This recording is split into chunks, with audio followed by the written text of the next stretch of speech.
Shalom, brothers and sisters. This is Brother Gabar, aka Elder Gabar, and to my left, Deacon Ibad. Welcome to another Shabbat lesson. We pray that you get some understanding of this lesson. Deacon Ibad is going to be teaching the lesson. What's the name of your lesson? Well done, thy good and faithful servant. Well done, my good and faithful servant. Today we're going to set it off with the Lord's Prayer. Brothers, please uncover your head. Sisters, please cover your head. Our Father, which art in heaven, hallowed be thy name, AHAYAH.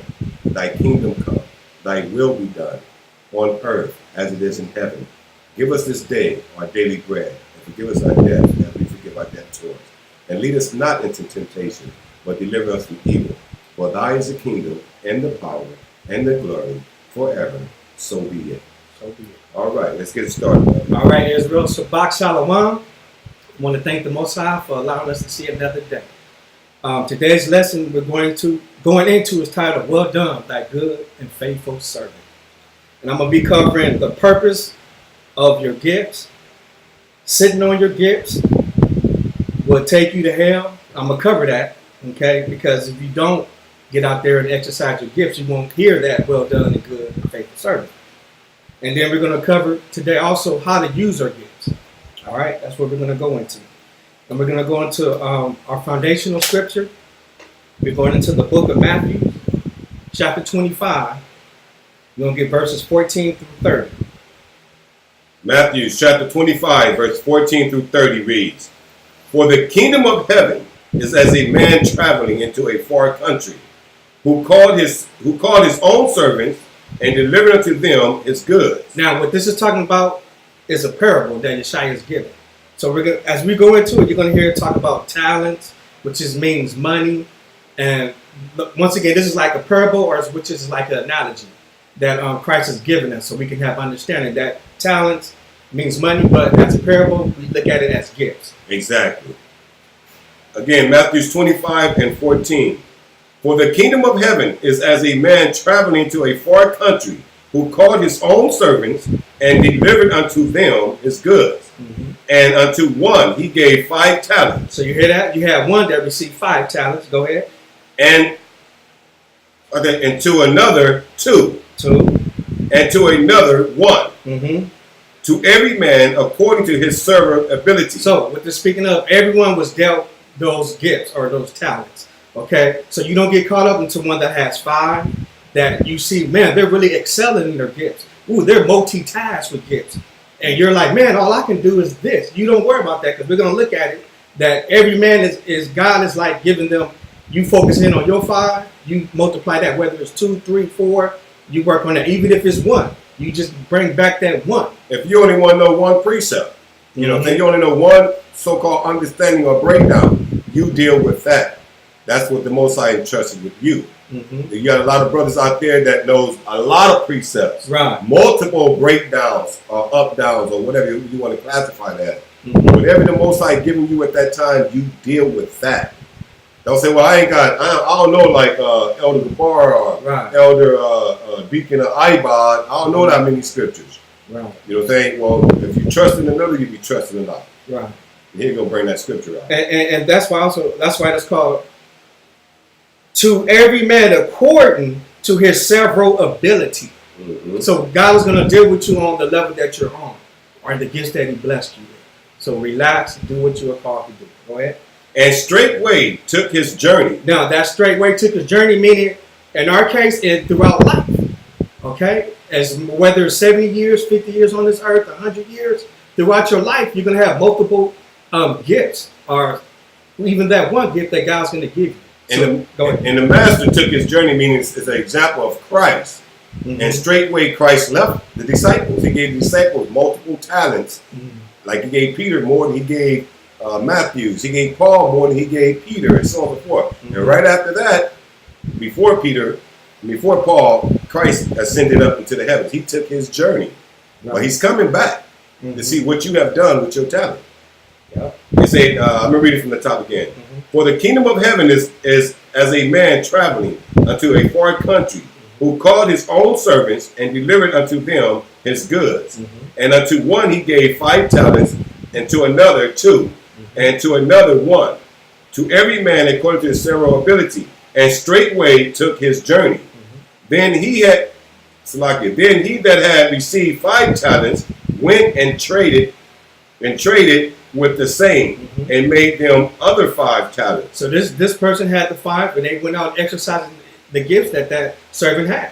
Okay, whether it be teaching, prophesying, healing, whatever gift that the Most High has given that servant, that servant, as it say here, went and doubled up, traded his talents. Okay, go ahead. Verse 17. And likewise, he that had received 2, he also gained another 2. But he that had received 1 went and digged in the earth, and did his Lord's and hid his Lord's money. So what this servant did, it started having fear. It started worrying about, well, man, I'm not talented like this person over here, so I feel ashamed. I feel embarrassed because I'm not really that talented. No, that's not the attitude you are to have. That's why we're going through the scriptures. You have to go ahead and exercise that one gift, okay, that the Most High has given you, okay? So if you have the gift of healing, okay, go ahead and exercise that. Don't worry about the person that can preach more eloquently or baptize a whole bunch of people, you know? Right, whatever it may be. Right, whatever that gift may be. Your talent is what the Most High entrusted you with. Right. Okay. So don't feel discouraged. Be encouraged. Okay, so let's see what happened to this lazy servant that was like, man, I just got this one gift. Will anybody notice me? I feel uncomfortable. Go ahead. Verse 19, Matthew 25:19. And after a long time, the Lord of those servants cometh and reckoned with them. And so he that had received 5 talents came and brought another 5 talents, saying, Lord, thou deliverest unto me 5 talents. Behold, I have gained besides them 5 talents more. And his Lord said unto him, Well done, thou good and faithful servant. Thou hast been faithful over a few things. I will make thee rulers over many things. Right. Enter thou into the joy of thy Lord. All right, so Israel, this is what we want to hear. Well done, thy good and faithful servant. All right, so this is the title of this lesson. You can see why. Because all this is based off of you exercising those gifts that the Most High has given you.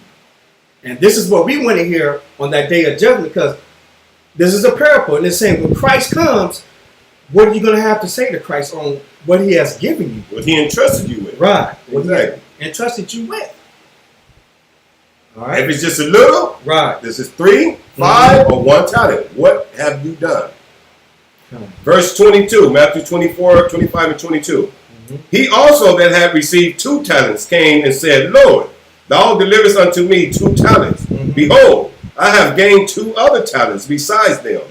His Lord said unto him, Well done, good and faithful servant. Thou hast been faithful over a few things. I will make thee ruler over many things. Enter thou into the joy of the Lord. So this servant, same thing, but it had less gifts than the other one that had 5.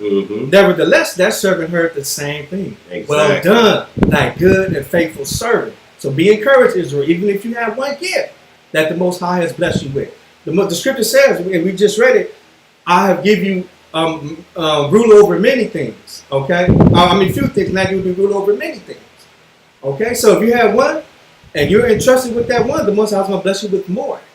Okay, because now he sees you're faithful with that 1.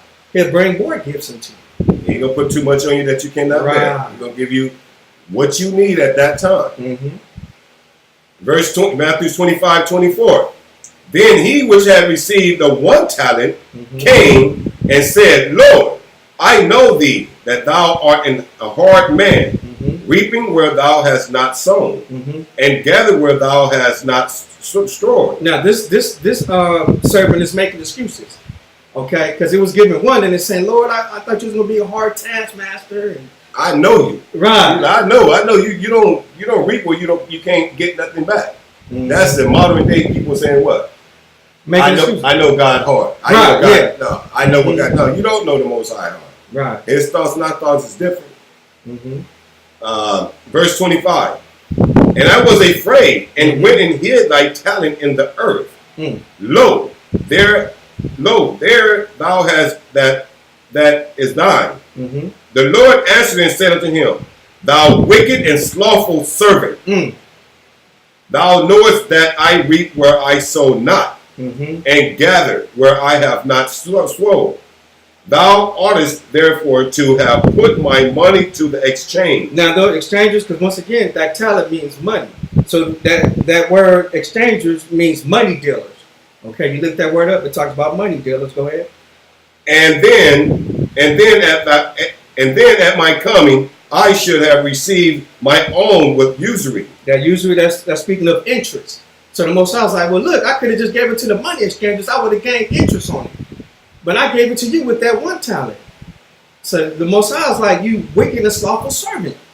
Slothful means lazy. Yeah. A lot of people is lazy in this truth. Oh man, I don't know that much. I don't want to do that. So they lazy. They can't even get in front of a camera like this. This goes out to millions of people. You know what I'm saying? Whoever click on it, it's going to go out there. Right. You know what I'm saying? You got brothers out there doing the street teaching. Whatever your talent is. Your talent might not be out there on the corner street teaching. Your talent might be doing a video like this here. Right. Whatever your talent might be, giving a flyer out. I don't want to give a flyer out because you embarrassed or you think you know the Most High heart. Yeah, that's why he said, you don't know what I do. You know what I'm saying? You could have gave my money to the exchanger. Something could have happened. Right. You know what you going to do? You're going to bury it in the earth. Sit on it. Sit on it. Verse 28. Take therefore the talent from him and give it unto him which hath 10 talents. So you see, you sitting on that talent, the Most High is going to give it to someone else. Talking about your knowledge, whatever it may be. You're going to take that away from you. That's why a lot of brothers and sisters been in this truth. They ain't using it, you're going to lose it. Yeah. You know what I'm saying? The Most High take you like, man, I used to know the Bible. I used to know this. The Most High take it away from you. Verse 29. And you notice he gave it to the brother that put the work in, the one that had a 10 talent. Yeah, he said give it to him. Yeah. You know what I'm saying? Verse 29. For to everyone that hath shall be given, and he shall have abundance. But from him that hath not shall be taken away, even that which he hath. And cast ye into unprofitable servant. And cast ye the unprofitable servant unto outer darkness. There should be weeping and gnashing of teeth. All right, so Israel, that's speaking of hell. So that slothful servant that just had that one talent and was embarrassed, or felt they're not worth anything, or they felt belittled from the enemy, Satan. That servant be encouraged. That brother and sister in Israel, you be encouraged. Even if you have one gift, don't start comparing yourself to others. Okay, because you see they're multi-tasked or multi-talented with gifts. Don't worry about them. You focus on what the Most High has entrusted into you. And you go out there and utilize that gift. Like we always say here, you know what I'm saying? That you're not going to the kingdom on a buddy system. Exactly. You know what I'm saying? You're like, well, I'm going with this church. I'm going with this camp. Nah. The Most High going to ask you, like Janet Jackson say, what have you done for me lately? Yeah. It's that simple. All right. Where we going? We're going into Luke chapter 12. We're going to look at verses 41 through 48. Luke chapter 12. So we're going to get some more understanding. Get your pen, paper, highlighter, so you can get this information down so you can be encouraged to operate in your gifts. The name of this lesson, once again, is titled, Well Done, Thy Good and Faithful Servant. Where we going again up? Luke chapter 12, verses 41 through 48. Luke chapter 12, verses 41 through 48 reads, Then Peter said unto him, Lord, speakest thou this parable unto us, or even to all? Verse 42, And the Lord said, Who then is that faithful and wise steward, whom his Lord shall make ruler over his household, and give them their portion of meat in due season? All right. You know what? Should I real quick? I went over my notes. Let's go to let's see. Luke, stay in Luke, go to chapter 16. Chapter 16. Verse 10.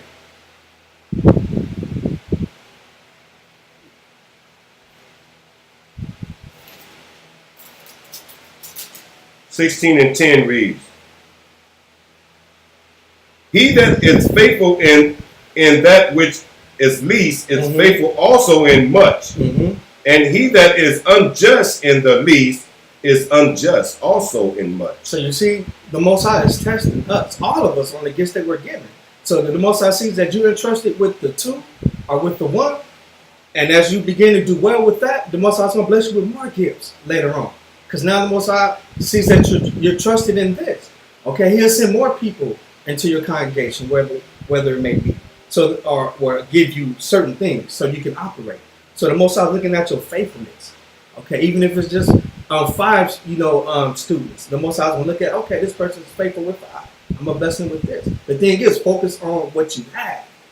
Okay, that's the main thing in these scriptures. All right, let's go. Stay in Luke. We're gonna go to chapter 9. Because verse 9. It's like Luke chapter 9, verse 62. And then we're also looking at this as we go into the scriptures. When Satan do try to attack you, and have you feeling, I just got one gift, nothing's happening, no one's looking at me, and Satan will try to get you to go back into the world. You can't go back into the world. Okay, we're going to look at that scripture right now. You have to stay diligent and faithful where you're at. Okay, because Satan will try to beat you down so bad or discourage you to have you go back into the world. We're going to look at that right now. Luke chapter 9, verse 62 reads, And YASHAYA, Jesus, said unto him, No man have put his hand to the plow and looked back is fit for the kingdom of AHAYAH. So you see that and you hear that? So when Satan's attacking you, beat you down, and if you let him get to you, and you're thinking about, man, I give up, I'm going back into work because no one even listening to me. No one's paying attention to me. You're not fit for the kingdom. Exactly. And a lot of brothers and sisters is doing that. They're not fit. You know what I'm saying? They start something and they don't finish it. You have to finish. You got to finish. The scripture, we just look at that in Luke 16, verse 10. Be faithful on what Christ has given you. With the least. Scripture says with the least. But a lot of people come into this truth because they looking for numbers. And just like this computer thing, they look for likes. I'm going to see who liked my lesson. You know what I'm saying? These things are moderated by and monitored by the government. They can direct you to certain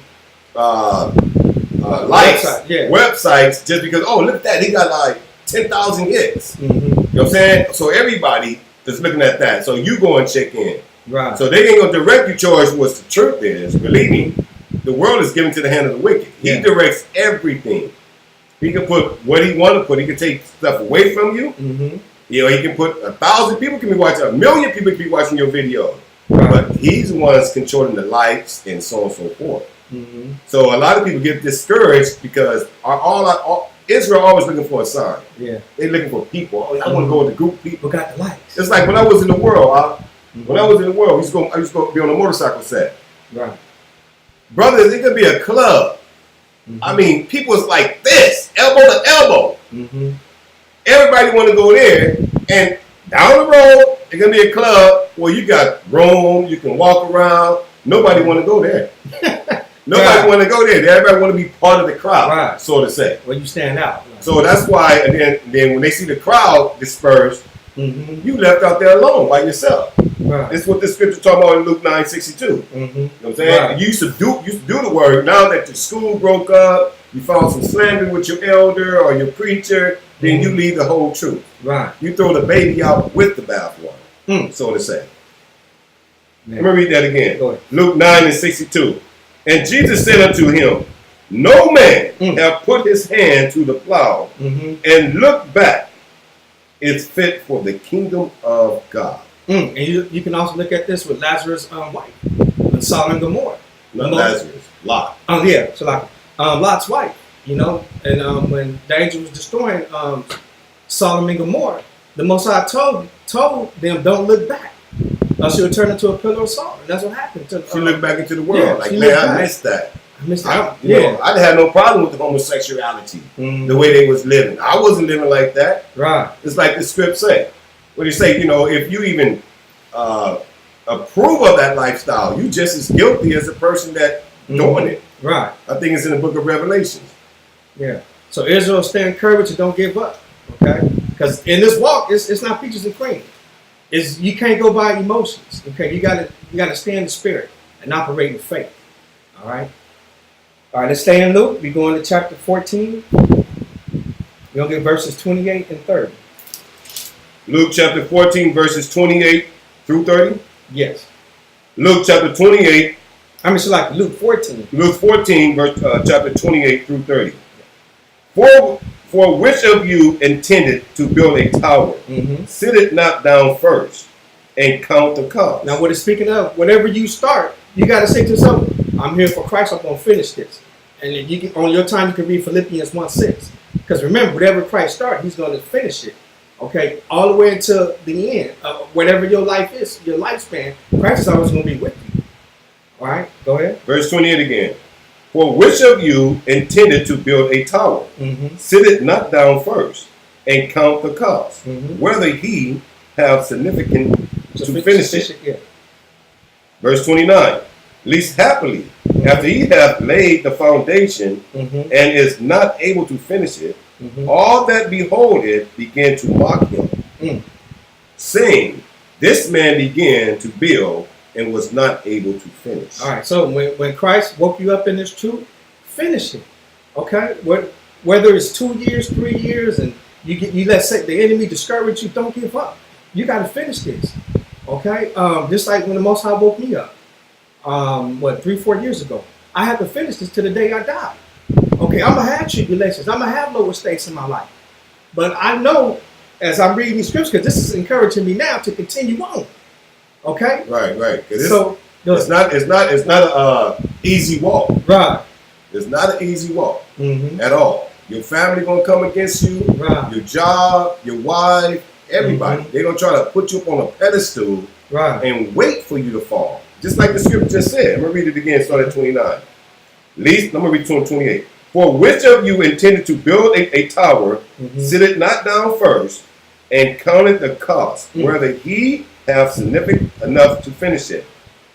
Lest happily, after he hath laid the foundation, meaning, you find out that you are a Hebrew or you're a believer in Christ, and you find out about these laws, and you start telling your brothers and sisters, man, you can't eat pork. Man, brother, you celebrate Christmas? You know what I'm saying? Hey, sister, you can't be wearing them tight clothes. And you know what we do when we first find out, the truth. Get all excited. We happy in the truckload full of faggots on the way to Frisco. You happy.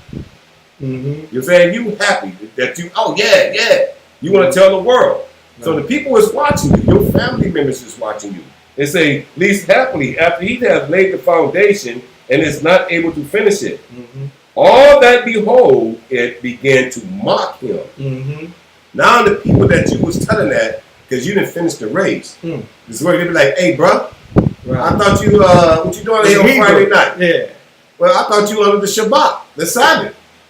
What you doing at this Christmas party? Get that pork out your hand. Whether 5 months ago or you was telling us that we can't do this. You know what I'm saying? So people start mocking you. This is what the scripture is talking about. Right. So once you start building and you say you give your life to the Most High in Christ and start keeping these commandments, what you got to do? You got to finish it. You got to finish. And this is what they say, saying, this man began to build, verse 30, this man began to build and was not able to finish it. To finish. Right. So your enemies are going to come at you like that. Man, sometimes we think no one's watching us, but our family, our friends, the ones we think is not looking, really are looking. Oh, I get it all the time. Oh, you're an elder. You're supposed to, for my own family. For my wife, when she everybody gets the wife, but you're an elder. Well, you're supposed to do it right in your face. My son, but you're an elder. People don't understand the elder wear different hats. You know what I'm saying? I'm like, nah, I'm a husband too. And I'm a man too. I'm a human too. Right. I make mistakes. But people, for your family, they will, especially your family, because they know you. And that's the first person that you pretty much encounter when you find out you're a Hebrew. You know what I'm saying? And you start keeping these commandments to the best of your ability. They're the first person you start teaching, your own family. Right. And keep this in mind too, Israel. Don't be discouraged when you hear the enemy attacking you. Okay? God forbid that you do slip. Understand, there's no condemnation for those who are in Christ, as the scripture says. So if you do fall, you get back up. You don't let the enemy work through your friends and your family to condemn you, because there's no condemnation in Christ. Even though the scripture says, I mock you, know that that's going to happen, but no, Christ is not condemning. Satan's condemning you through a family member, through a friend, or trying to condemn you. You got to recognize that's not Christ. And remember, Peter denied Christ 3 times. But Peter got back up on the saddle. Right. You know what I'm saying? So Titus, The book of Titus. He fell up out of the truth. But guess what? We still use his writings. A lot of people don't know that the book of Titus, that brother Titus, he fell up out of the truth. You know what I'm saying? But while he was in the truth, he wrote some good things down. So just remember, a righteous man falls 70 times, but you must get back up and finish this race. All right. Let's go. Who said it's going to be easy? Man, the scriptures tell you in Sirach chapter 2, you're going to be tempted. My son, when thou come to serve the Lord, prepare thy soul for temptation. You will be tempted. All right, we stand in Luke. We're going to go to chapter 12. We're going to get verses 41 through 48.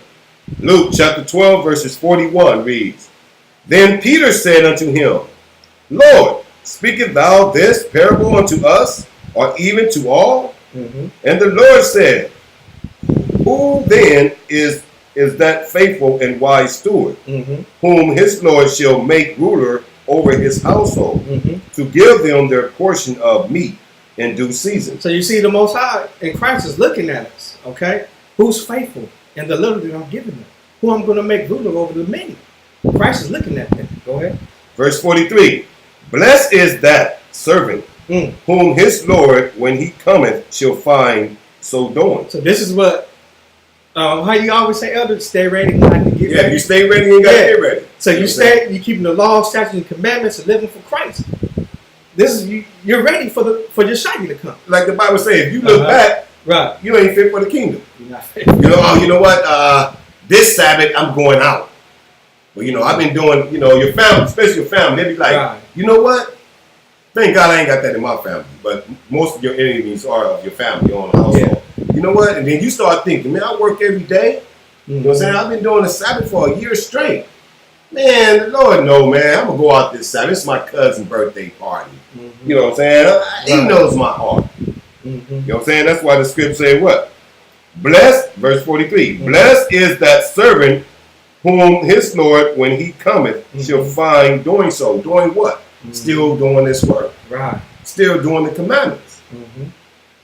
Go ahead. Verse 44, Of a truth, I say unto you, that he will make him ruler over all that he hath. Go ahead. 45, But if that servant say in his heart, my Lord delay his coming. Now you hear that? They're saying in their heart, you know what, man, I've been keeping the Sabbath for 10 years, and man, I'm done with this. He ain't coming back. He delayed his servant. I'm still in the same predicament that I'm in now. Right. I'm through. Yeah, the Most High ain't coming back, man. They be looking at the prophecies, and they be looking out the window like, oh man, we still got food. I still got my job. You know what I'm saying? They said the Most High, you got some camps out there saying the Most High gonna come back in 2000. Oh, that messed up a whole lot of brothers and sisters. And they went right back into the world. Why? Because they was following man, not following the Most High in Christ. But you got a lot of people. That's why people ask me a lot. I ain't gonna say a lot, but this question has been asked to me where, hey bro, when the Lord's coming back? I don't know. Well, normally when people ask you that, what's got to happen? They slicking and snot. People slicking and snot. What's got to happen? You know what I'm saying? Bro, the prophecy's got to happen. This prophecy is going to happen. Regardless what. But what they're asking you is this. They're trying to get a license. They're trying to get a license saying like they got time. Your clock can be punched tonight. Mine's can be punched tonight. My world can end tonight. You know what I'm saying? They stick a fork in you tonight, so to say. So you might not see the skies bust wide open in Christ's return. So in other words, if you stay ready, you're going to have to get ready. And the scripture also says, no man knoweth the hour. Right, we're going to read that. Not even the son. I'll bring that out. I think we'll bring it out. Yeah, we'll bring it out. So Christ don't even know when the Father's going to send him to come back. So by you asking your elder or, anybody, anybody, asking yourself, you're not reading the scriptures. You playing. Playing church. Verse 45 again. And if that servant say in his heart, come on, in your mind, the Lord delayed his coming, and shall begin to beat the manservants and maidens, and to eat and drink, and to be drunken. Verse 46. Now this person's going back. They're going back to their own vomit. This is what this is talking about. Because that person is saying in their heart, "But my Lord delayed his coming." So they're like, "Man, I don't see it. I'm going back Yeah, I'm going back into the world. Yeah, I'm going back dope slinging. I'm going back pimping. Right. Whatever." Verse 46. "The Lord of that servant will come in a day when he looketh not for him, and at an hour when he is not aware." So he come back when you decide to go back into the world. That same night you want to go hit that club, that's when Christ can come. When you're not even aware. Because you said, "Man, I've been serving the Most High for 15 years, ain't nothing happened." You better repent. Go ahead. "And will cut him," so like, let me read it again. "And the Lord of that servant will come in a day when he looketh not for him, and at an hour when he is not aware, and will cut him in sunder, and will appoint him his portion with the unbelievers." All right, now with the unbelievers, meaning you was in the truth, but now you with the unbelievers, meaning you a hypocrite, meaning you going where the ones that are not serving the Most High. The lake with the snake. The lake with the snake. The head. That's where you're going. Because you decided, man, the Lord, the scripture said, "My Lord delayeth his coming." And you went out there, and the Most High said, "Okay, so you're going to play." And you can also catch that in Proverbs chapter 1, when it says, the Most High said, I'm going to laugh at your calamity. Okay, you're going to be swallowed up. Most High will allow the enemy to go through some gangbangers and shoot you up while you went out to go into that nightclub. Had that whole club sprayed with bullets. And you're the only one get hit. Yep. You're the only one get hit. And tell you, let's read that again. Verse 46. Yeah, 46. "The Lord of that servant will come in a day when he looketh not for him, and at an hour when he is not aware." You in that club, you boogieing, Satan sends you a hot mama in a tight mini skirt. You up there getting naked, and go ahead. "And will cut him son under, and will appoint him his portion with the unbelievers." So that right there where it says cut him asunder, meaning the Most High is going to allow someone to shoot you, kill you, stab you. Like I said earlier, your life can end right then and there. Christ said liberty got to come. It's in the death decree out for you. The Bible said our life is like a what? A vapor. Yeah. It's like a vapor. It's like that steam that's coming off your pot of coffee. That's how fast we hear. So brothers and sisters, stay in the truth. Stay in this word. Don't get discouraged to let the enemy take you away. All right? Let's go. Well, it's not so much the enemy. Let me elaborate on that, if you don't mind. It's not so much the enemy. The devil can't make you do nothing. The Bible says we sin because after our own foolishness, if we start desiring and start looking back, you know what I'm saying? After our own lust, that's why we sin. Right. Not because the devil they just pull you and make you go to the club. Right. You know what I'm saying? Or pull you in that girl's bed or that man's house or whatever. No, we start playing mind tricks, wondering, curiosity. I missed this. Like Lot's wife, she looked back. You know what I'm saying? Like you brought out earlier, she looks back and like, man, that was a good lifestyle. It wasn't really that bad. Right. She don't know that was death. Verse 47. "And that servant which knew his Lord's will," the will of the Lord is keeping these commandments, St. John 6:40, "and prepared not himself, neither did according to his will, shall be beaten with many stripes." So this servant is in the truth. They know about the law, statutes, and commandments, and teaching other brothers. So this person knew better. This servant would be beaten with many stripes because they knew better. Go ahead. Verse 48. "But he that knew not and did commit things worthy of stripes shall be beaten with few stripes. For unto whomsoever much is given, of him shall be much required." So what this speaking of is that the Most High is a righteous judge. Okay, so he will judge you accordingly.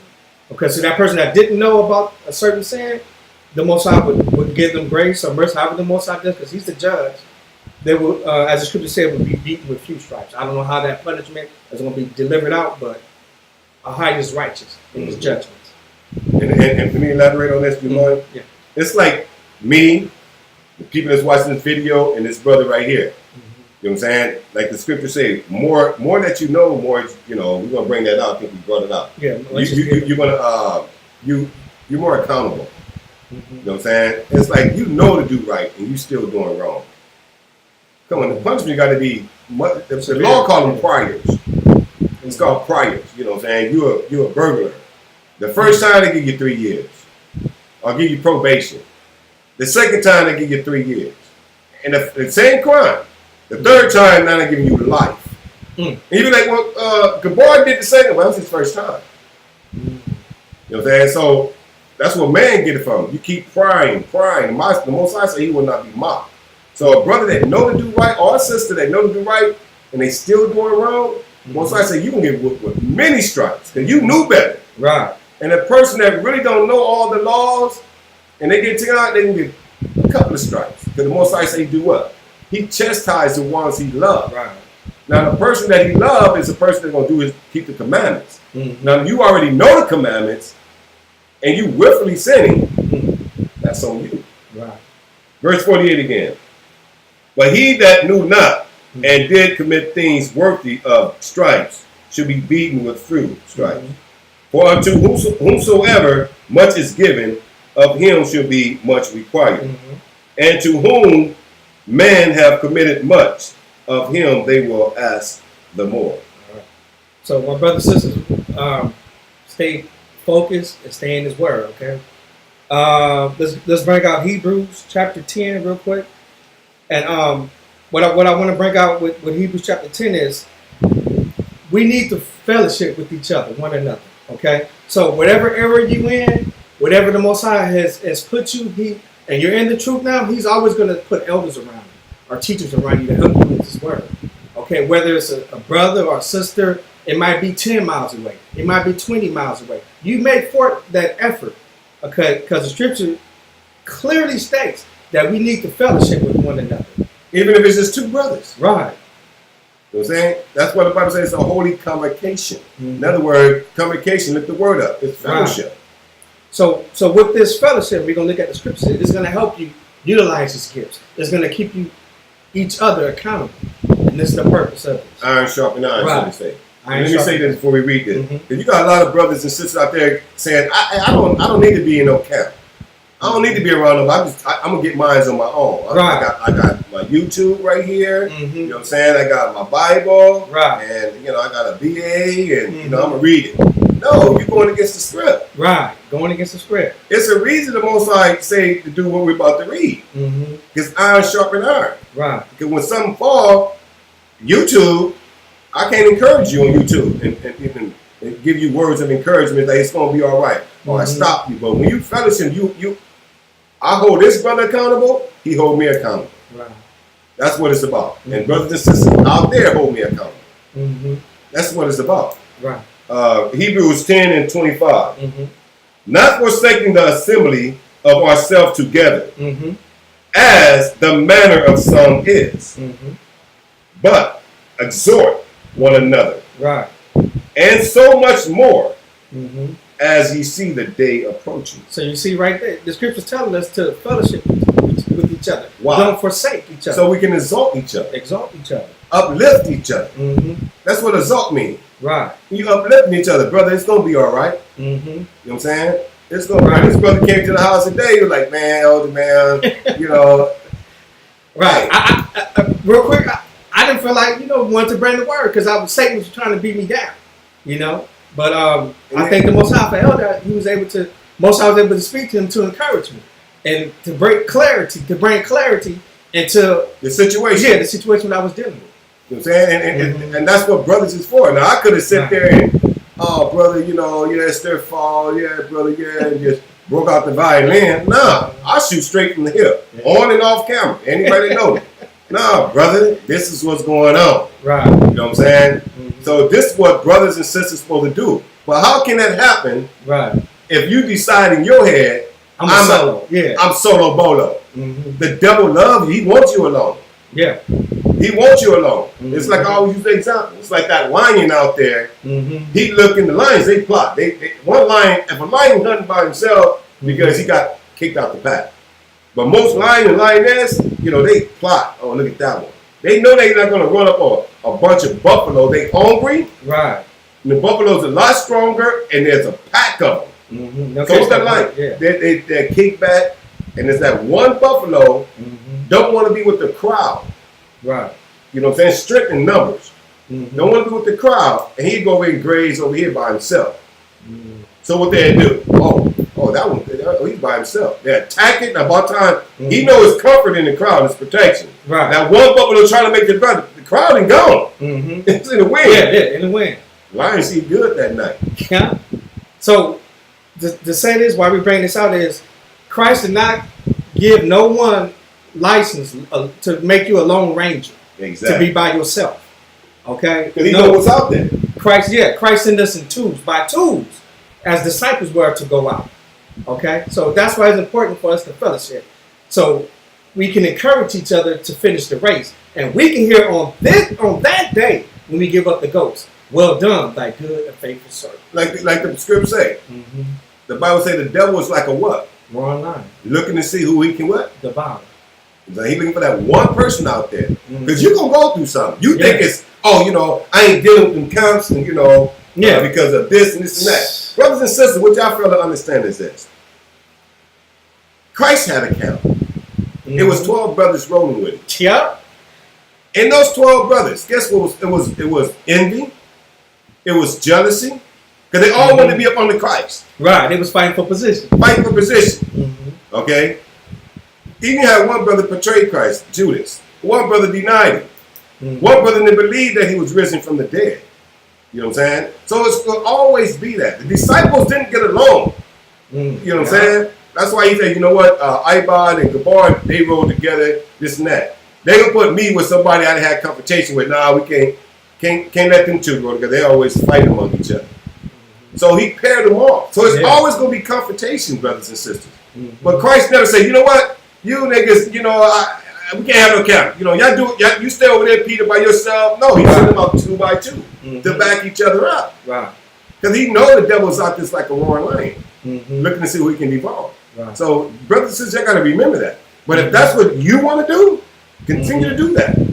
Because believe me, temptation and problems going to come knocking on your door. Right. And guess what? You're going to be looking around like, you can't blame the Most High. Because you didn't follow the order. You didn't assemble yourself together. Let me read that again. Not forsaking the assembly of ourselves together.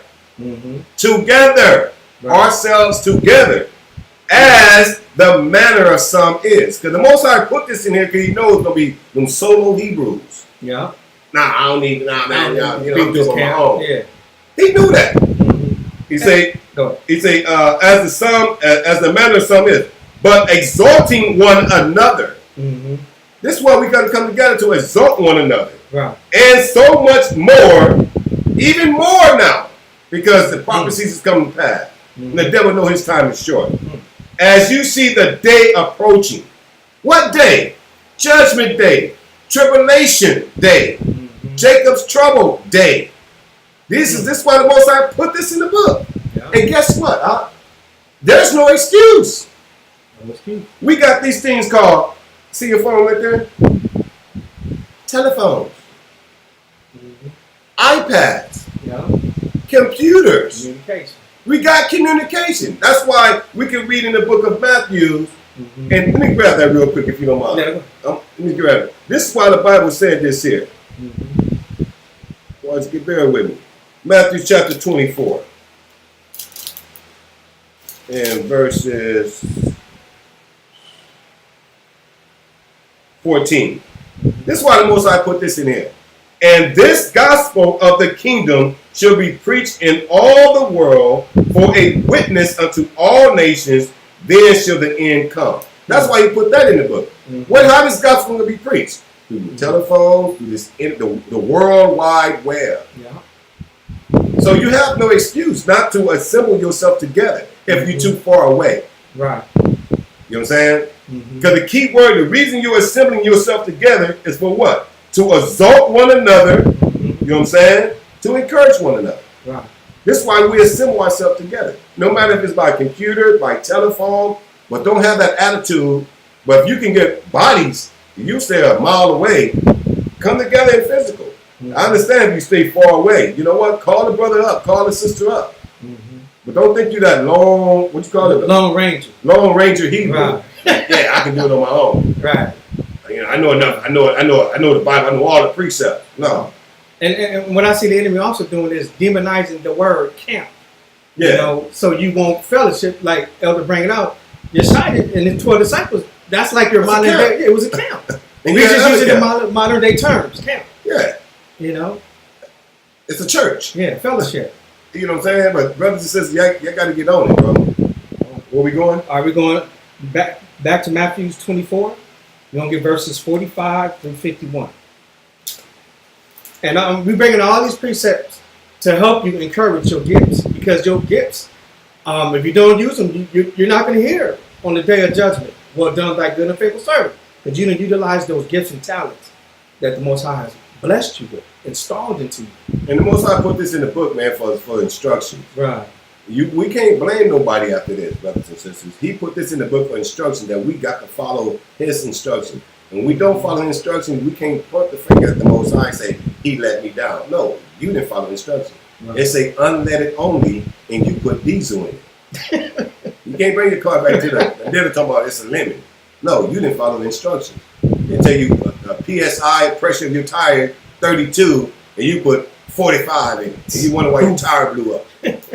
Right. So Matthew 24, we're going to get verses 45 through 51.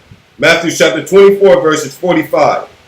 Who then is faithful and wise servant, whom his Lord hath made ruler of his own household, to give them meat in due season? We read this already. No, go ahead. Let's okay. Blessed is that servant whom his Lord, when he cometh, shall find so doing. Verse 47. Verily I say unto you, that he shall make him ruler over all his goods. 48. And if that evil servant shall say in his heart, my Lord delay his coming, and shall begin to smite his fellow servants, and to eat and drink with the drunkens, the Lord of that servant shall come in that day when he looketh not for him, and in an hour that he is not aware of, and shall cut him asunder, and appoint him his portion with the hypocrites. There shall be weeping and gnashing of teeth. All right, so this servant, and this is a precept to, we read this earlier, but it's another precept where it breaks it down to where this person is called a hypocrite, and this person will go into the same. The lake of the snake. Yeah, with that hypocrite or that unprofitable, that unbeliever. Okay, so what we're doing is just getting our precepts for you so you can have better understanding and clarity. All right, let's go to 1 Thessalonians. Then we'll get some more clarity with these precepts. 1 Thessalonians chapter 5, verse 2. 1 Thessalonians chapter 5 and verse 2 read, for yourself know perfectly that the day of the Lord so cometh as a thief in the night. For when they shall say, peace and safety, and suddenly destruction coming upon them, and travail upon a woman with child, and they shall not escape. All right, so you see right here on 1 Thessalonians that you don't know when the Most High is coming. So you out there saying, the Lord delayed. I'm gonna go ahead and do this, and we covered that earlier. You don't know when the Lord is gonna come. You be cut asunder, be taken out. No man know the hour. No man. Or day. That's right. Not even Christ Himself. Like you say, your life can end tonight. Mine's too. All right, let's go back to Matthew 24. We're gonna get verse 22. So we bringing this in. We bringing it home more so you can have understanding. That clarity won't be no exceptions. No, I'm not sure. What they was bringing forward. This is to bring it home. I still want to go out there. I'm not finished yet. I mean, you got people saying, I'm young. You know what I'm saying? Even in my family. Dad, you was, 22 and this and that. You know what I'm saying? I got grown kids. Dad, you was 20. I remember what you was doing. You was 22. You know what I'm saying? I was doing the same thing you was doing. But the Bible tells you, blessed them that when you're younger that you come into this truth, it's better for you. But your grace card might not be as much as mine. Right. You know what I'm saying? So you think you can do, I'm going to wait till I get 45. You know what I'm saying? And I'm going to start. No. No, you can't do it. The day that you find out about the truth, that's the day you're accountable. Remember, the Bible tells you you're going to be getting with more stripes. Right. And it's a measure of grace that the Most High give us. Each and every last one of us. And much is given, much is required. Right. So you can't say, oh, you know what, when I was 22 or you was doing this and you didn't come into the truth until you was this age, and so I'm going to wait till that day. No, your grace card might run out. Like I say, the Most High give every man and woman a measure of grace. Meaning that we all got somebody in our lives. Or we know somebody. Right. That this dude was a gangbanger, a dope head, a whoremonger, a whore, okay, and all of a sudden, they haven't died yet. Then you look across the street, this guy go to school, he respectful, she's respectful, she dressed modest, this brother never used no profanity, none of this. The perfect, quote unquote, perfect child. And he gets shot with a drive-by shooting. And you looking at the Negro that do all the dirt in the neighborhood, for years he lived. And you scratching your head going, why this person still alive? I mean, that's not right. No, the Most High gave him a measure of grace. And this person's grace card run out. Like that wicked man, lived to 101 years old, David Rockefeller. Yeah. Wicked as hell. Most High extended his grace. Yeah. Measure of grace. You know what I'm saying? So, like the Bible say, we wonder why the Most High will come back and destroy the earth right now. And what they doing in the Holy Land. He said, to the fulfillment of the Gentiles come in. So, the Most High is fair. He's fair. Yeah. Now, when we go on Matthew 24, verse 22. Matthew chapter 24 and verse 22. And except those days should be shortened, there should no flesh be saved. But for the elect's sake, those days shall be shortened. Meaning, what? We don't know what hour Christ is coming back. Not only that, on top of that, he's going to shorten the days. Yeah. He's going to shorten the days. Why? Because he say, if not, ain't no flesh going to be saved. What that mean? A lot of people scratching their head. What do you mean no flesh going to be saved? Thermal nuclear destruction. This man that runs this planet, the Caucasian man, just point him out. He will blow everything to smithereens. And his mom. And he got a nuclear plants in the town near you. He said, if you don't come back and shorten the day, with nothing, no flesh, no flesh. Animals, man, women, fish, everything will be done. He said, but for the elect's sake, those days should be shortened. He's to show you that the Most High control everything. So we still don't know what time he's going to come. Is he going to come 10 years short of that? Right when Esau's about to put his finger on thing, he might, nah, go back, son. But we don't know.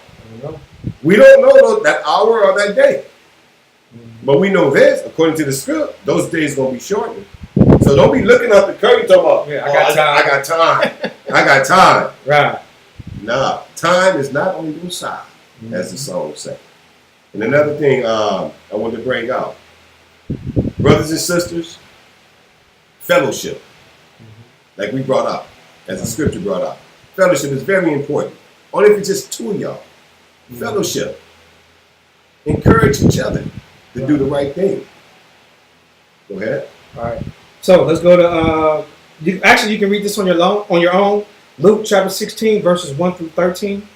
You can look at that as a homework assignment for the Shabbat. That's Luke chapter 16, verses 1 through 13. All right. Let's go. Now we're going to examples of the Most High giving you gifts. Even I'm going to bring out Joseph, which was one of the sons of Jacob. Jacob had 12 sons, and one of them was named Joseph. Okay. And that's, we're going to bring out the gift that Joseph had. And we're going to look at what he went through. His lowest state, the tribulations that Joseph went through. Nevertheless, the Most High has blessed Joseph with gifts or talents, and he utilized it even when things didn't work out his way. Even when he has shortcomings, he stayed faithful in the Most High. He didn't bury it. Right. He didn't bury it on the earth. Well, I don't know that much. I'm in captivity. I'm in slavery. You know, my brother sold me in slavery. Right. You know, no, he still utilized his gift. He wanted to be called that good and faithful servant. Right. He didn't want to be cast into the lake with the snake. You know what I'm saying? So regardless of what we're going through, right? Because you're going to go through something. Man, you're going to go through. You're going to go through something, but still keep your eye on the prize. Right. Still utilize what the Most High gave you. If it's just that much. Right. Utilize it. It's just passing out a flyer. Right. So we're going to look at this. Now, on your own, you can read to get the story of Joseph in this context. You can start at Genesis 37 to get caught up. I'm going right into it. But I'm going to skip to chapter 39. But you can read on your own. It starts from Genesis 37, chapter 37, and you can read on to get the story about Joseph's brothers threw him into slavery, etc., etc. You can read that on your own. In Israel, you have to read. And if you don't like reading, we got this computer thing. It'll read for you. Just read along with it. Right. But you got to set some time out and read. So we're going to Genesis 39. We're going to get verse 20 through 23. Genesis chapter 39, verses 20 reads, And Joseph, master, took him and put him into prison and place where the king's prisoners were bound. And he was there in the prison. All right, so here, like I said, you can read 37 to get caught up, but Joseph was thrown into prison because the potter's wife slept with him. All right. She tried to sleep with him. Tried to. She didn't sleep with him. Right. She tried to sleep with him. Right. And Joseph, being a man of the law, he was like, no, I can't do that. You know, you married woman, and you know, you ain't my wife. So the woman, she lied on him. Right. He tried to sleep with her. The king threw him in prison. Now you can see here, Joseph went through all this of keeping the law. Yeah, keeping the law, and he was brought to a lower state, and he was innocent. Man punished him. You know, right? Because someone was jealous of his gifts. His brothers were jealous of his gifts and threw him into slavery. And slavery, he went to Egypt, and that's when he was in the potter's house, and things transpired after that. He went to prison now. Right. Okay. Well, let's see, did he give up? I'm going to read it again. And Joseph, master, took him and put him into prison and place where the king's prisoners were bound. And he was there in the prison. But the Lord was with Joseph. Now see, the Lord was with Joseph, even though he was innocent. He's going through, he's at his lowest state. But the scripture says the Lord is always with us. So remember, when you in Christ, you keep the law, statutes, and commandments, when things don't seem to go your way and you feeling like, man, why I'm going through this, Christ is always with us. Even when we don't feel it. Remember, you won't have a testimony without a test. Okay?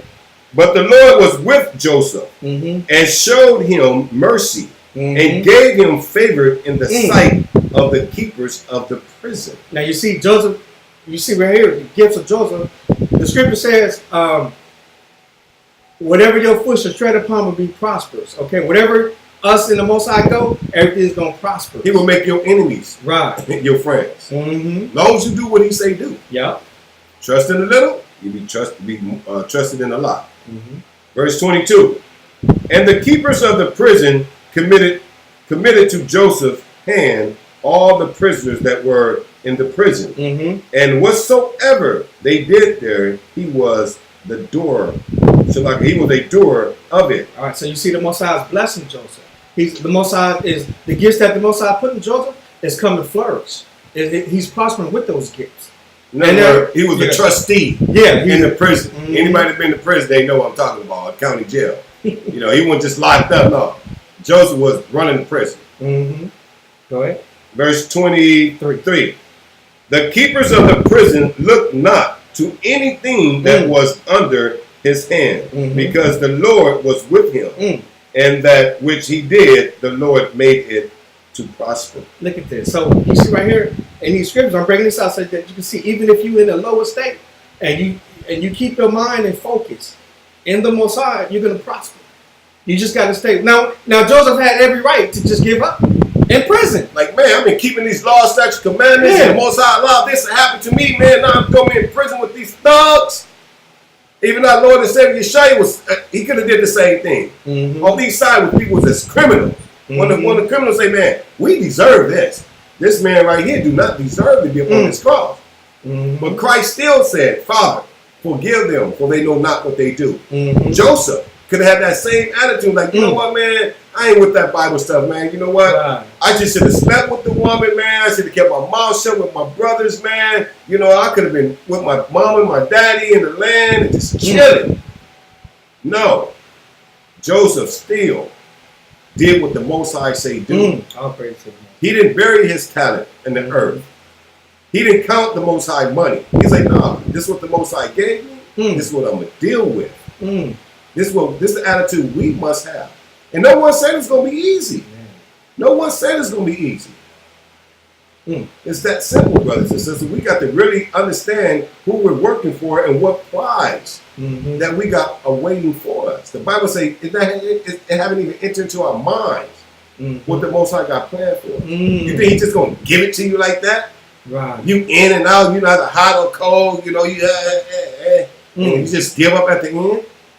We got to go through. You got to go through it. If not, poof, be gone. All right, let's skip to Genesis 40, chapter 40 now. We're going to get verses 5 through 23. Genesis 40, verses 5. And they dreamed a dream, both of them, each man his dream, in one night, each man according to the interpretation of his dream. The butler and the baker of the kings of Egypt, which was bound in the prison. Now this, like I said, you got to start from Genesis 37 to get caught up. Now what they're speaking of, the king caught the butler and the baker, and they stole something. Okay? And you got to remember, this was the people, they weren't in an ordinary prison. They were sort of like in what we call today a federal prison. Okay? They weren't in a state prison where all the criminals, the hard criminals, drug dealers, and the pimps and all that. No, this was the king's prison. So everybody that messed up in the king's house, they went to this prison. Like this baker, they worked in the palace with the king. And when they messed up, y'all go to, it's like the federal prison. In other words, a little softer prison. Okay? Right. And also let me bring out, and I want y'all to look at this in the spirit as well. See, this is not an accident. We might, sometimes in our lives when things happen, we look at it as it's detrimental. It's not. All this that happened to Joseph was destined. You're not greater than your master. He was destined for greatness. So all this had to come upon Joseph so the Most High can exalt Joseph for his position to be governor. And also to see if you're going to stay faithful. Yeah. You know, it's like to the land. You know, and I always say, everybody think, you know, when the people ask me, you know, hey, when do you think the Lord's coming back? They're going to say, I believe in Jesus Christ and I'm saved, like the churches teach. It don't work that way. Right. You got to go through something. And the Most High want to see if you worthy of being in this kingdom. It's not like a genie in a bottle, so you get to die, I accept Jesus Christ as my Lord and Savior. And you wake up and you're in the kingdom. No. You know what I'm saying? So the Most High allowed Joseph, like the Bible says, He's not going to put nothing on you that you cannot bear. Or not give you a way out. He just want to see, are you worthy of this kingdom? This is what He's doing to Joseph, so what He's doing to us. The little things that we're going through in our life. Guess what? That's what He did to Christ. Christ could have sinned. If Christ couldn't have sinned, the devil would have never tempted Him. That's why Christ said, Father, if it be Thy will, let this cup pass from me. Showing that his humanity. Right. You know what I'm saying? Right. But He said, no, let Thy will be done, Father. I'm going to go through this. I'm going to see this all the way out. All the way out to the end. And that's what we got to do. Didn't Paul say he ran a good race? Yeah. He finished it. All right. Verse 5, verse 6. Let me read 5 again. And they dreamed a dream, both of them, each man his dream in one night, each man according to the interpretation of his dream. The butler and the baker of the kings of Egypt, which were bound in the prison. And Joseph came in unto them in the morning, and looked upon them, and behold, they were sad. And he asked Pharaoh's officer that was with him in the ward of his Lord's house, saying, Wherefore look ye so sadly today? And they said unto him, we have dreamed a dream, and there is no interpreter, no interpreter of it. And Joseph said unto them, do not interpretations belong to AHAYAH, Now God? you see question mark here, but you see how the Most High is putting Joseph in a position to exercise his gifts. Exactly. So what we think is detrimental to us, the Most High is just setting us up for greatness. Joseph said, I ain't telling these niggas nothing. I'm Yeah, everything I went through, well, he could have went I off. ain't doing that. I ain't telling him nothing. Man. No, let me read it again. Good. Verse 8. And they said unto him, we have dreamed a dream, and there is no interpreter of it. And Joseph said unto them, do not interpretation belong to God? Tell me them, and I pray you.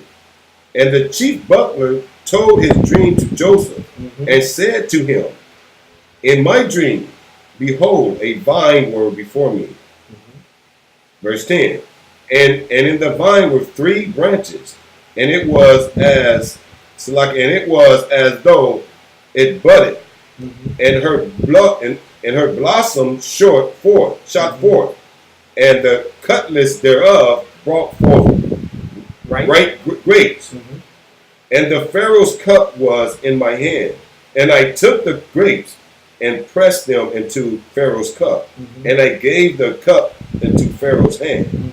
And Joseph said unto him, this is the interpretation of it. Now watch Joseph exercise his gifts. Go ahead. The 3 branches are 3 days. Yet within 3 days shall Pharaoh lift up thy hand, and restore thee unto thy place. And thou shalt deliver Pharaoh's cup into his hand. And after the former manner, when thou was his butler. But I think on me, when it shall be well with thee, and show kindness, I pray thee unto me, and make mention of me unto Pharaoh, to bring me out of this house. Now you see here, Joseph is the Most High has placed Joseph in a position to interpret the dreams, okay, of this man right here. Go ahead. Oh, and at the same time, he's human, okay, Joseph. He knows, he's still feeling I'm still in prison, so he's asking, can you show me kindness and tell the Pharaoh to get me out of prison? Exactly. So Joseph is still feeling that pain. That brought to a lower state. No one want to be, not even the bird want to be in the cage. Right. He's kicking it. He the man in the other prison, but he know he's not free, so to say. And he's still operating in his gifts.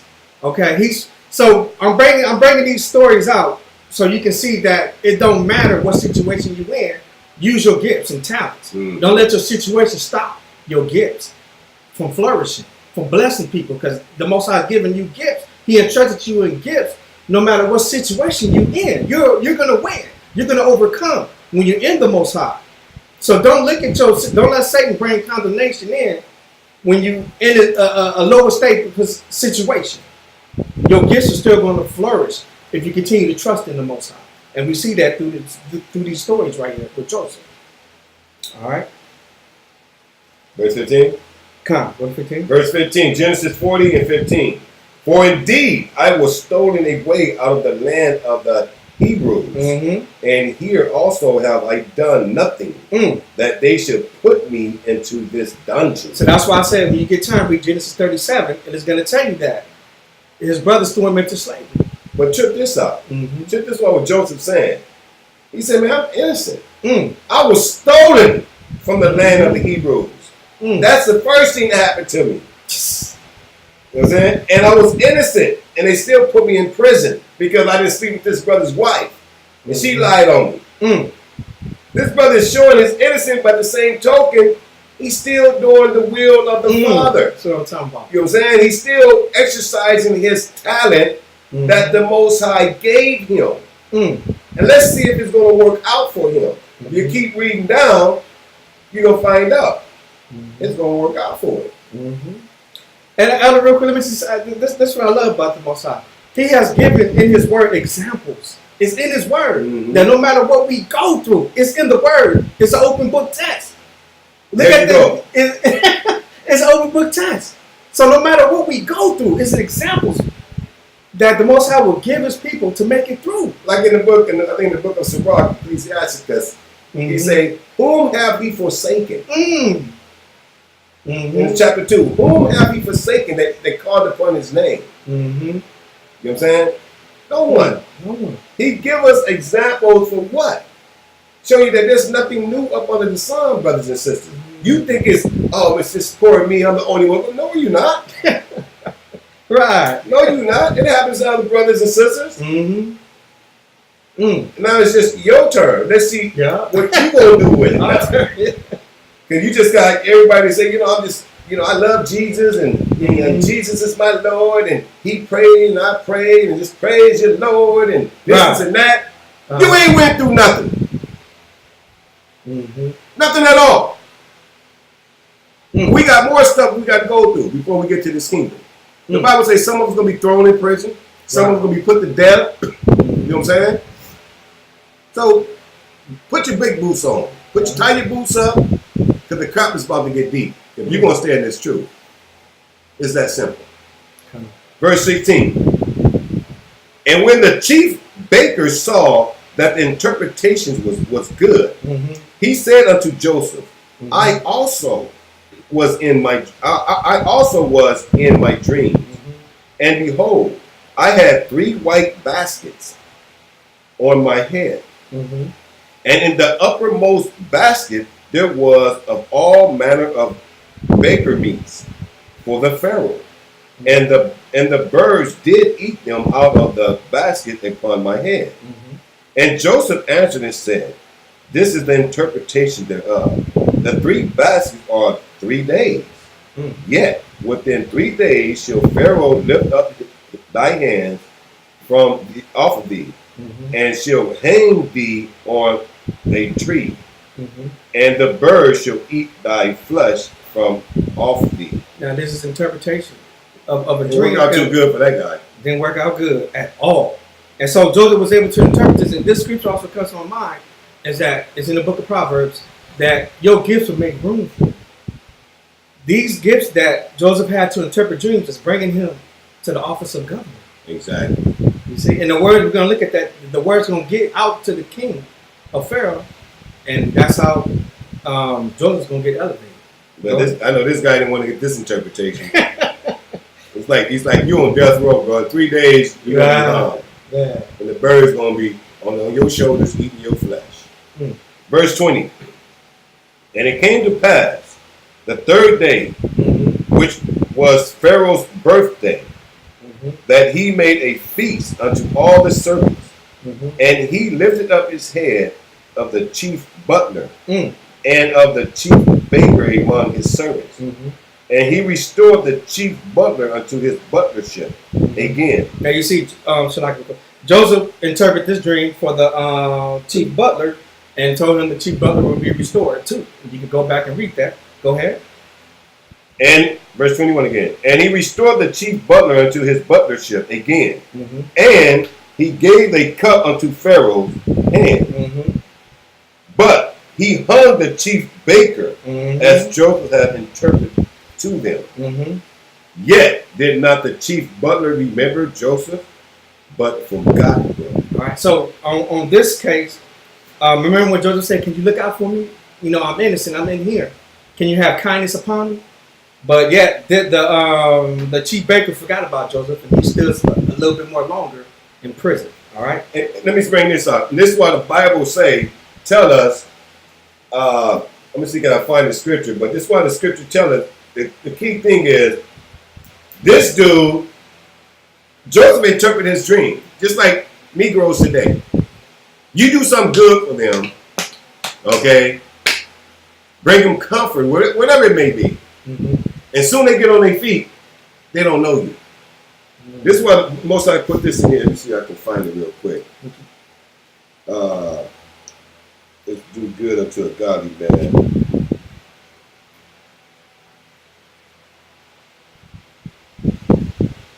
I'm going to read it. This is the book of Sirach, chapter 12.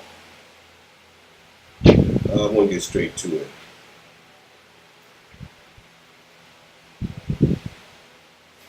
And the Most High will repay you.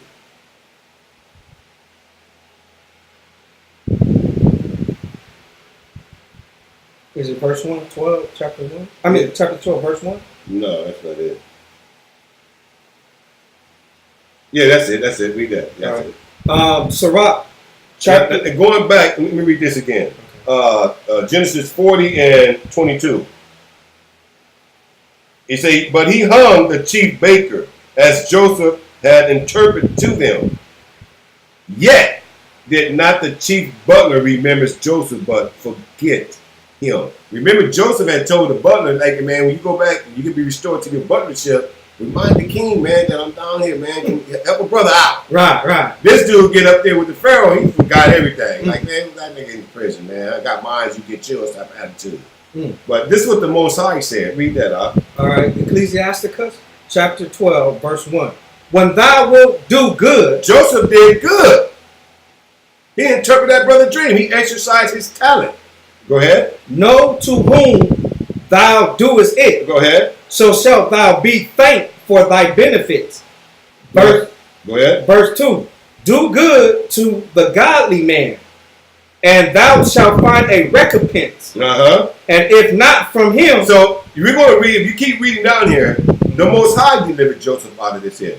Just because this guy forgot about Joseph, you did good, you know what I'm saying? But this dude forgot him. He says, still do your job. Do good to a godly man. Go ahead. Yet from the, I'm Shalaki. Let me go back to 2. Do good to the godly man, and thou shalt find a recompense. And if not from him, yet from the Most High. And that's what we should be looking out to get our reward from. From the Most High. Do good to a godly man. Use your talent. Talk to the gangbanger. Talk to the prostitute. Talk to the homosexual. Don't be like, oh, they ain't gonna change. They ain't gonna change. No, you do what you're supposed to do. The Most High say they might not appreciate what you're doing for them. Just give them the word of encouragement. But the Most High is going to give you a reward. That's what it's talking about. Just like it happened to Joseph. Right. Even though that dude forgot about him, the Most High lifted Joseph up. That's another trial that Joseph had to go through. Right. He still didn't go, I ain't interpreting my dream no more. Yeah. Because you'll find out later on, Joseph was set over Pharaoh's house. Second man in charge. Yeah. Because now, guess what? Pharaoh had a dream. And he was going to kill everybody. Man, bring all my soothsayers and that. Them niggas can interpret nothing. We're going to look at that right now. Go ahead. We're going to Genesis chapter 41. We're going to go to verse 31 through 46. Okay. Genesis 41, 31? Yeah, go to verse 31. And they plainly shall not be known in the land by reason of the famine following, for it shall be very grievous. Now, like I said, you got to start from Genesis 37 all the way up to now to get caught up, because AHAYAH allowed Pharaoh to have dreams, and Pharaoh couldn't interpret those dreams. And you want to read it? Yeah, go ahead. Verse 32. And for that the dream was double unto Pharaoh twice. It is because the things he established by God, and God will surely bring it to pass. Now therefore, let Pharaoh look out a man discreet and wise, and set him over the land of Egypt. Let Pharaoh do this, and let him appoint officers over the land, and take up a fifth part of the land of Egypt in the 7 plenteous years. Now see, Joseph already interpreted the dreams of the Pharaoh. And now Pharaoh was asking Joseph, who should I set in position?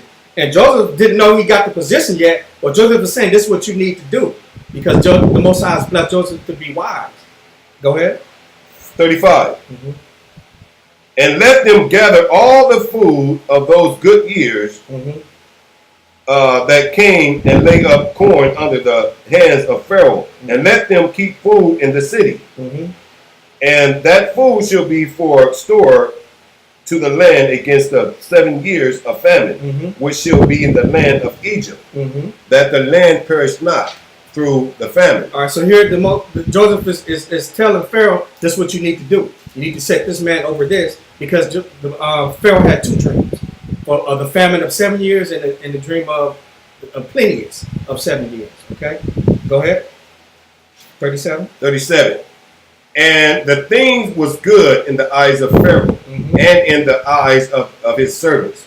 And Pharaoh said unto his servant, can we find such a one as this is a man in whom the spirit of AHAYAH is? Now you see, the Most High placed Joseph in a position to be blessed.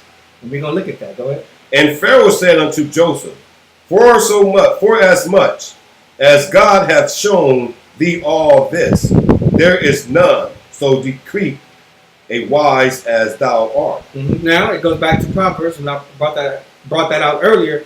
The Most High will make room for your gifts. See, the Most High is making room, is letting Joseph prosper through his gifts. Go ahead. 40. Thou shalt be over my house, and according to unto thy words shall all my people be ruled. Be ruled. Only in the throne will I be greater than thou. And Pharaoh said unto Joseph, see, I have set thee over all the land of Egypt. And Pharaoh took off his ring from his hand and put it upon Joseph's hand, and arrayed him in vesture of fine linen, and put a gold chain about his neck. And he made him to ride in the second chariot which he had. And they carried before him, bowed the knee, and he made him ruler over all the land of Egypt. And Pharaoh said unto Joseph, I am Pharaoh, and without thee shall no man lift up his hand or foot in all the land of Egypt. And Pharaoh called Joseph his name, Zephaniah, Paneah, and gave him a wife, Asati, the daughter of Potipharah, priest of On. And Joseph went out over all the land of Egypt. Go ahead, 46. And Joseph was 33 years old. No, that's Salakia. And Joseph was 30 years old when he stood before Pharaoh, king of Egypt. And Joseph went out from the presence of the Pharaoh and went throughout all the land of Egypt. So do you hear this, Israel? Now, what if Joseph threw a tantrum and gave up? He wouldn't have seen the latter end of him, his destiny. But because he stayed faithful, utilized the gifts that the Most High has given him, even when he was in his lower state, the Most High rewarded Joseph and brought him into his destiny. So Israel, stay focused, utilize the gift that the Most High has given you, so you can hear on this day when it's time to give up the ghost. Well done, thy good and faithful servant. Joseph was sold into, I'm going to give you the calculation. You can do it on your own. Joseph was sold into slavery and went into prison. From that time, his brother sold him to slavery, all the way up until this time when he was got his promotion was 17 years. 17 years. So Israel, you have to be patient. Abraham was patient. Yeah. All our forefathers were patient. They dealt with their lower state situation. Everybody thinking right now. See, we're this microwave generation. Oh, Lord, please forgive me for my sin, Lord. You know I need a job. You know I need a house. You know I need this, I need that. So be it. And a week go by. Man, this is my prayer, man. You know. He told Abraham, you're going to be a father of many nations. Okay? Yeah. And he told Sarah she's going to have a baby next year around this time. It took a year. Abraham never got to see the nations that was formed, but the Most High stayed faithful to his word. Abraham went through a lot. You know what I'm saying? But he left the land, leave your father's house. He went to travel to a place he never knew. He was a wanderer, going from place to place. But he believed in the Most High. Right. He held on to his talent that the Most High blessed him with. And he believed in the Most High, and look at us now. Abraham is a father of many nations, not only Israel. Not only Israel. He had Keturah, his wife. He got Ishmael as a nation. You know what I'm saying? There's a lot of nations out there come from Abraham. So the Most High is the power of his word. Yeah. All right. So now I want to bring out that example so you can see in the scriptures where Joseph did it even in a low estate. The Most High blessed him, and you see the reward when you stay diligent and faithful. Okay. Now, for those who don't, and I'm gonna bring it out to help you, encourage you.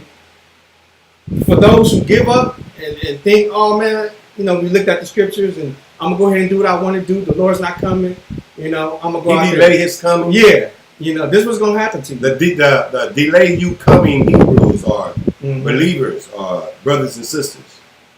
This scripture's for y'all. Right. You just can't hold on. You gotta have it now. I got to do something. I got time. Yeah. I mean, yeah, I got time. Yeah.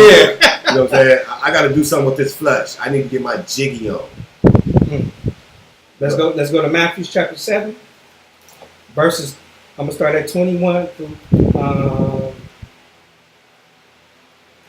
Start at 21 through 27. Matthew chapter 7, verse 21. Yeah, start at 21. We're gonna get through 27. Okay, that's a good one. Matthew chapter 7, verse 21. Not everyone that saith unto me, Lord, Lord, shall enter into the kingdom of heaven. Now, this servant is the one that has the gifts, and they started out good. You know, they started out good. They're in the camps, they're in the churches, and I always like to bring this out. This is not talking about Jay-Z and Beyonce and you know the dope dealer on the corner and the prostitute around the corner and the homosexual across the street. He ain't talking about that because they ain't not saying Lord, Lord. Right. These are quote unquote people that say they believe in this book.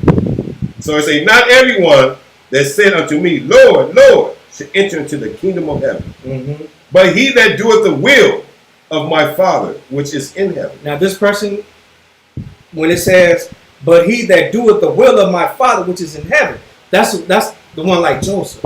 They didn't give up. Joseph did the will of the Father. He kept the commandments. The Most High gave him a gift. He utilized that gift. He exercised that gift. Yeah. Verse 22.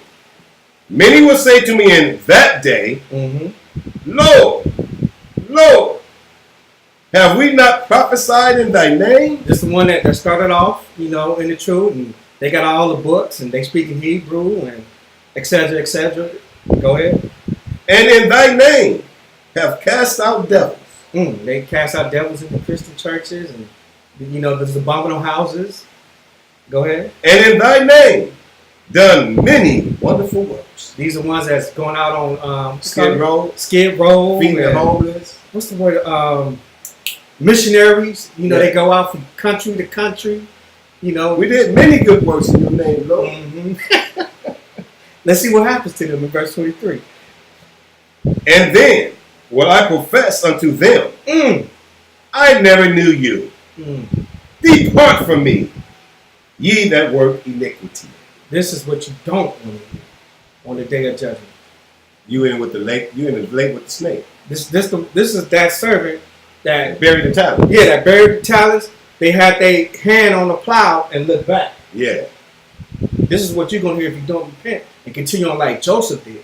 We need to stop making excuses. Go through the furnace of affliction. Yeah. Furnace of affliction.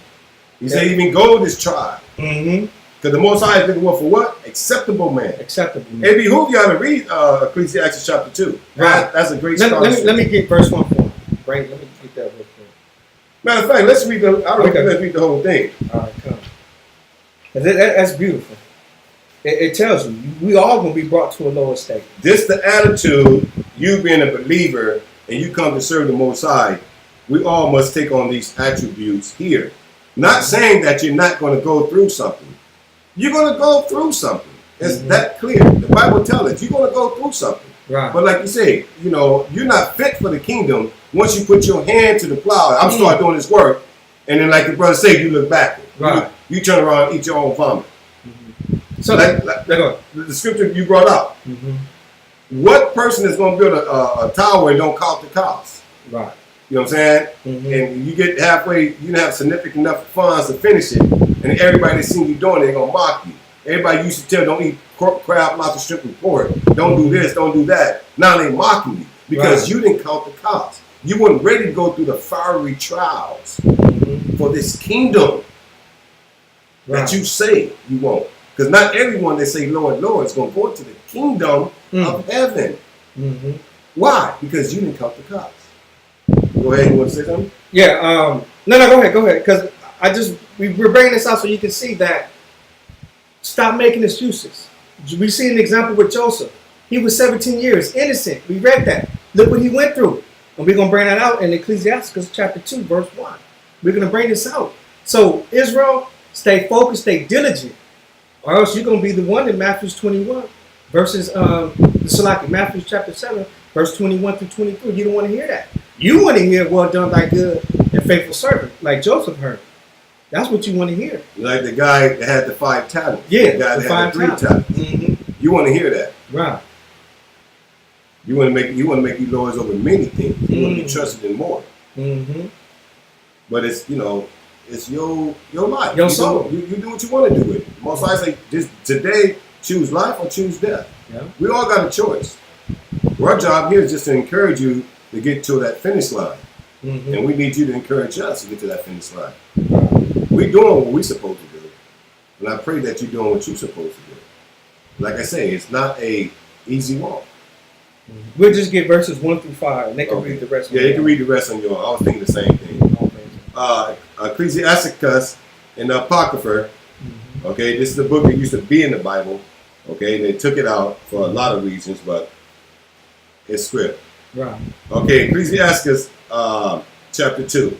It says, my son, if thou come to serve the Lord, prepare thy soul for temptation. So do you hear that? You have to prepare your soul once you come into this walk. Understand, you will be tempted. You will have a lower state. Prepare your soul. Know that with a surety.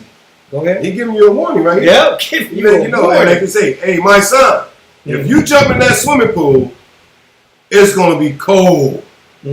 So you can't jump in the swimming pool and be like, oh, shoot, it's cold. You had a warning. Right. There's a shark in that swimming pool. Don't jump in there. So you jump in that swimming pool and you get bit by the shark, you shouldn't be surprised. So the Bible says, my son, if thou come to serve the Lord, prepare thy soul for temptation. Set thy heart upright. Now what that's meaning, position yourself. Be all right. Be ready. Right. Go ahead. Set thy heart upright and constantly endure, and make not haste in a time of trouble. Meaning don't slack when you're getting tempted. Seek the that? Lord right away. Get into his word. Don't slack away when you're feeling when you get that lower state brought to you. You seek the Lord right away. You get into your praying. You get into your fasting. You get into the scriptures. You stay fellowshipping. Okay? Remember we covered that earlier. Don't forsake the assembly. Because a trial is going to come. What you think, see, sometimes we're thinking, oh, a trial is going to come in this way. No, it's going to come something totally different where you never thought you would be tested this way. It's going to come with somebody that you never thought. Right. I'm going to read 2 again. Set thy heart, talking about your mind, upright. In other words, stay ready, you ain't got to get ready. And constantly endure, and make not haste in a time of trouble. Cleave unto him. And depart not away. You hear that? That cleave is what I just said earlier. Get into his word. Because you're going to be tempted. And when you're going through a trial, you got to be like Joseph. You got to stay faithful. What you think, even though Joseph was away from his father, his family, he still stayed in the commandments. How? Because he was ministering to Pharaoh. He was ministering to the potter in his house. He was telling them that he's a Hebrew. He was telling them about the commandments. That's how we got to be while we're going through our trial. He didn't sway. Verse 3. Cleave unto him and depart not away, that thou mayest be increased at thy last end. Just like Joseph. Yeah. He cleaved unto the Father. Right. Like, man, Hebrew, they stole me from my brother's son, my brothers. Yeah, that's my cold, family man. sold me to these dirty Egyptians. You know what I'm saying? Then the woman tried to make me have sex with her, and I denied it. You know what I'm saying? I cleaved unto the Most High. You know what I'm saying? And guess what? The Most High increased him. He became second in charge over the whole land of Egypt. For you Egyptologists. Like Hebrew did that. For the whole land of Egypt. Pharaoh said, you only second when you in my house.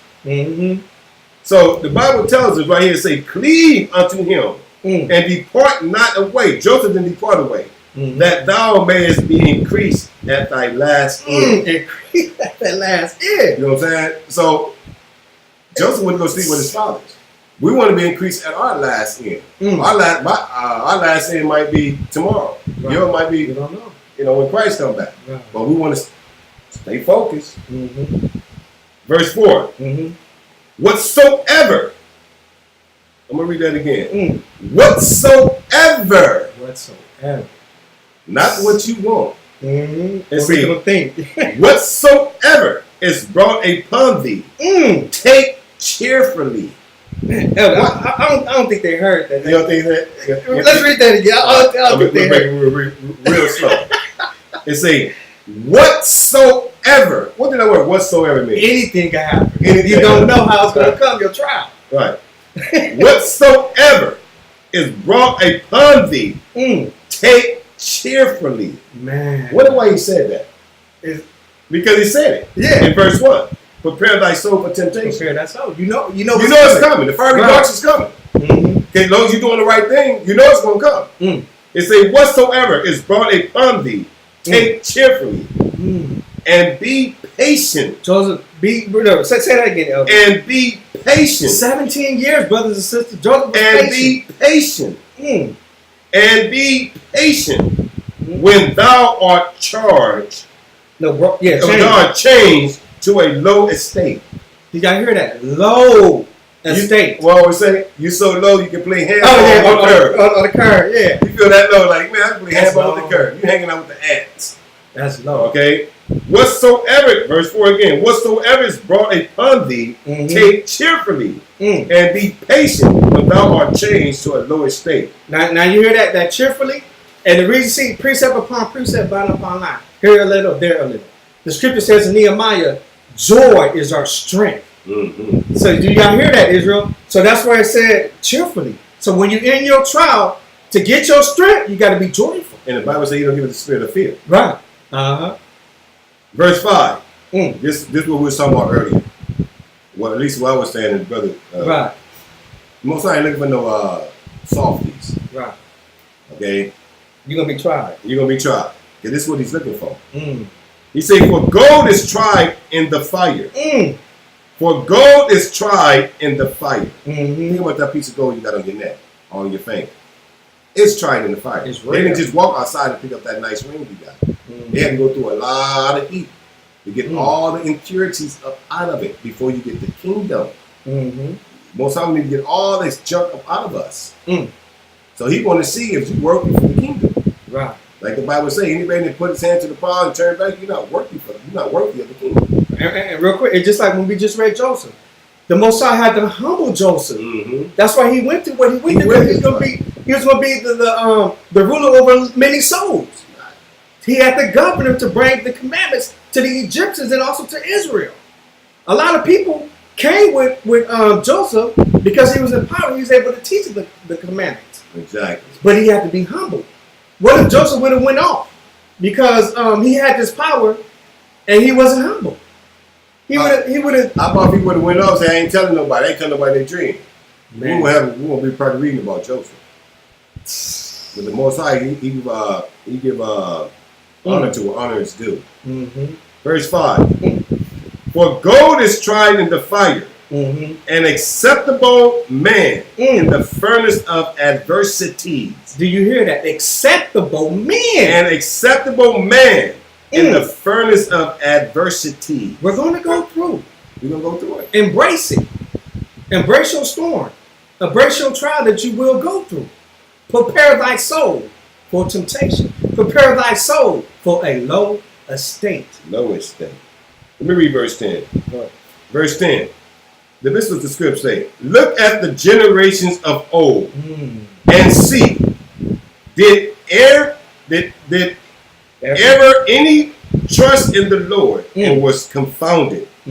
Or did any abide in his fear and was forsaken? Of whom did he ever despise that called upon his name? Nobody. He didn't despise Joseph. And we're looking at the stories now. That. The Most High always despise us. Yeah, and we call upon his name. And calling upon his name is the law. You know what I'm saying? You're doing his law. That's calling upon his name. I don't know why I keep looking over there. Probably the light. Yeah, probably. All right, so we're going back to Matthew's. The water fan, Elder, for bringing it up. You're on the ball. Matthew chapter 7, we're going to go to verse 24. We're almost done, Israel. Matthew chapter 7, verse 24. Therefore, whosoever heareth these sayings of mine, Mm-hmm. and doeth them, I will liken him unto a wise man. So Israel, what you hearing right now, this lesson, you liken unto these scriptures, you write all these precepts down and follow them, implement them, take them on your journey, you're going to be called a wise man. Not because Ibad said it or elder, but because the word says it. Go ahead. Therefore, whosoever heareth these words, Mm-hmm. these sayings of mine, come up the script, Mm-hmm. and doeth them, Mm-hmm. I will liken him unto a wise man, Mm-hmm. which built his house upon a rock. You hear that? So we're going to look at this, and as we read further down, you're going to see, you're going to have storms in life. Okay? But if you build your house on a rock, you're going to be likened unto a wise man. What is the rock? The rock? Christ. That's the rock. The foundation. The foundation. Go ahead. Verse 25. And the rain descended, Mm-hmm. and the floods came, Mm-hmm. and the winds blew, Mm-hmm. and beat upon that house, Mm-hmm. and it fell not. Now, you see that? So it's just like when Joseph, all this that Joseph went through, he built this house on the commandments. He stayed during before Christ came. The trial. Yeah, the trial. He stayed, okay, on the commandments. He didn't let that storm situation knock him off. Go ahead. For it was founded upon a rock. Mm-hmm. That rock, it was founded, like you said, Christ. It was founded on Christ, not Mhm. on, I'm going to do what I want to do. Right. What you call it? I'm still going to do me. That Hebrew don't want to hang out by himself. The Um, person want to hang out by himself. Superhero. Solo. A solo Hebrew. Yeah. A solo Hebrew. Mm-hmm. A Lone Ranger. My bad. Lone Ranger Hebrew. Yeah, Lone Ranger. Verse 26. And everyone that heareth these sayings of mine, Mm-hmm. and doeth them not, Mm-hmm. shall be like unto a foolish man. So you're going to hear in Matthew chapter 7, verses 21 through 23. Because you didn't hearken unto the Most High. You're going to say, man, I'm done with this. I've been keeping the law for 2 years, 3 years, and nothing has happened, whether it's 10 years. And I'm going to do what I want to do. yeah, I'm going back into the world. Let's see what happens to you. Go ahead. Which built his house upon the sand. Mm. And the rain descended, Mm-hmm. and the floods came, Mm. and the winds blew, Mm-hmm. and beat upon that house, Mm. and it fell, Mm-hmm. and great was the fall of it. Ooh, do you hear that? You know what this remind me of? Mhm. They go to show, they know this Bible. Yeah. They put this in the pig story. Oh, yeah. The wolf and the pig. Mhm. This is where they get it from. When they Yeah. took Christ's word and made it their own. Yeah, The wolf huffed and bluffed and blew. that's where they got it from. That's where they got it from. That's where they got it from. So they know this script. Yeah. We just don't know it. Right. You just don't know it. Yeah, they try to tell us separation from state and church. And all Yeah. that. They Nah, telling you. they know. They know. Anyway. So Israel, build your house on a rock. Israel, take heed to Christ's word. Okay, to the Most High's word. Take heed. Okay, so you can hear on that day, well done, thy good and faithful servant. All right, we got 2 more precepts and we'll be done. Well, actually 3. Let's go to Galatians chapter 6. We're gonna get verses 7 through 9. So I'm bringing this out so you know with the surety all this is gonna come to pass. Okay, but you got to stay faithful so you can get your reward. Galatians chapter 6 verses 7. Mm-hmm. Be not deceived. Mm-hmm. God is not mocked. Mm-hmm. For whatsoever a man soweth, that shall he also reap. So you're gonna reap like Joseph. You stay faithful and diligent, you're gonna reap. Go ahead. Nothing from nothing leaves nothing. I love For it. he that soweth to his flesh Mm. shall of his flesh reap corruption. So you hear that? So if you sow into your flesh by saying, man, I'm gonna give up, I'm going back into the world. I'm gonna get my riches and dynasty. What the other song go? My mind is telling me no, but my body, Oh, R. Kelly. my Yeah. body. So you sow into your flesh. Uh-huh. Okay, this is what this script. This is where R. Kelly get this from. Mm. Okay, he just changed it up. Go back and listen to that song. My mind is Right. telling me That's no, R. Kelly. but my I forgot the body name. is telling me yes. Mm. Right? Oh, nothing wrong with a little bump and It grind. ain't nothing wrong with a little bump and grind. So he catered to the flesh. Right. You know what I'm saying? This is what this script is saying here. Mm. I'm going to read 7 again. Be not deceived. Mm-hmm. AHAYAH is not mocked. Mm-hmm. For whatsoever a man soweth, that shall he also reap. Mm-hmm. For he that soweth to his flesh shall of his flesh reap corruption. But he that soweth to the Spirit shall of the Spirit reap life everlasting. So do you hear that? You're going to reap. When you're sowing to the Spirit, when you're out there exercising your gift to the Most High, that's you're operating in the Spirit. You're exercising your gifts. You're exercising those talents. We're going to look at that in verse 9. Go ahead. And let us not be weary in well doing. So see, you can't be worried when you're coming into this. And you're doing good. Right. It's saying, don't be worried like, oh man, doing, man. Yeah. Don't be worried because you're doing well doing, that you're keeping the commandments to the best of your ability. For in due season we shall reap if we faint not. This is the faint. And you're looking back. Your hands went to the plow and you're looking back. If we faint not. That's if we in and out. That's why Christ said in the book of Revelation, I'd rather for you to be hot or cold. But don't be lukewarm. Right. You know what I'm saying? If you're going to be a sinner, be a sinner. If you're in this truth, be in this truth. But don't be like in and out, in and out. That's why the Bible says, don't be what? Let us not be weary in well doing. For in due season, when Christ come back, we shall reap. Reap what? The benefits. The things that haven't entered into our mind yet. Right. If we faint not. Key word, if. If we faint not. If. You know, what if Joseph gave up? Yeah. It wouldn't be second in charge in Egypt. All right. Let's go to back to Matthew, chapter 9. You're going to get verses 35 through 38. Matthew chapter 9, verses 35. And Jesus went about all the cities and villages, teaching in their synagogues, and preaching the gospel of the kingdom, and healing every sickness and every disease among the people. But when he saw the multitude, he was moved with compassion on them, because they fainted and were scattered abroad as sheep having no shepherd. Then said he unto his disciples, the harvest is plenty, but the laborers are few. Now, did you hear that? I'm breaking this out. So, Israel, you got to understand how the word going to hear us if we don't get out there. The scripture is clearly telling us the harvest truly is plenty. Meaning that it's a whole lot of people out there need this truth. That's why it said in Matthew 22 and 14, this gospel of the kingdom must be preaching to the whole world for a witness to all nations, then the end gonna come. Yep. But Christ is telling right here, the harvest is plenty. There's a lot of people out there, but the laborers are few. Because you got these solo Hebrews. I don't need to be with a camp.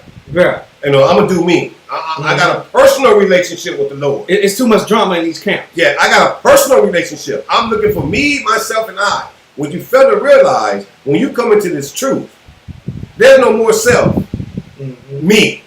Mine. No, it's we. Us. My tools. Okay? That's how you synthesize. That's what it's about when you come into this truth. It's no my me, myself, and I type of attitude. Okay, right. I got mine, nigga, get yours. Yeah. No. You that ungrateful servant. Yeah, unprofitable servant. You know, he gonna cash you. To outer darkness. There'll be gas in the teeth. Read that again, 37.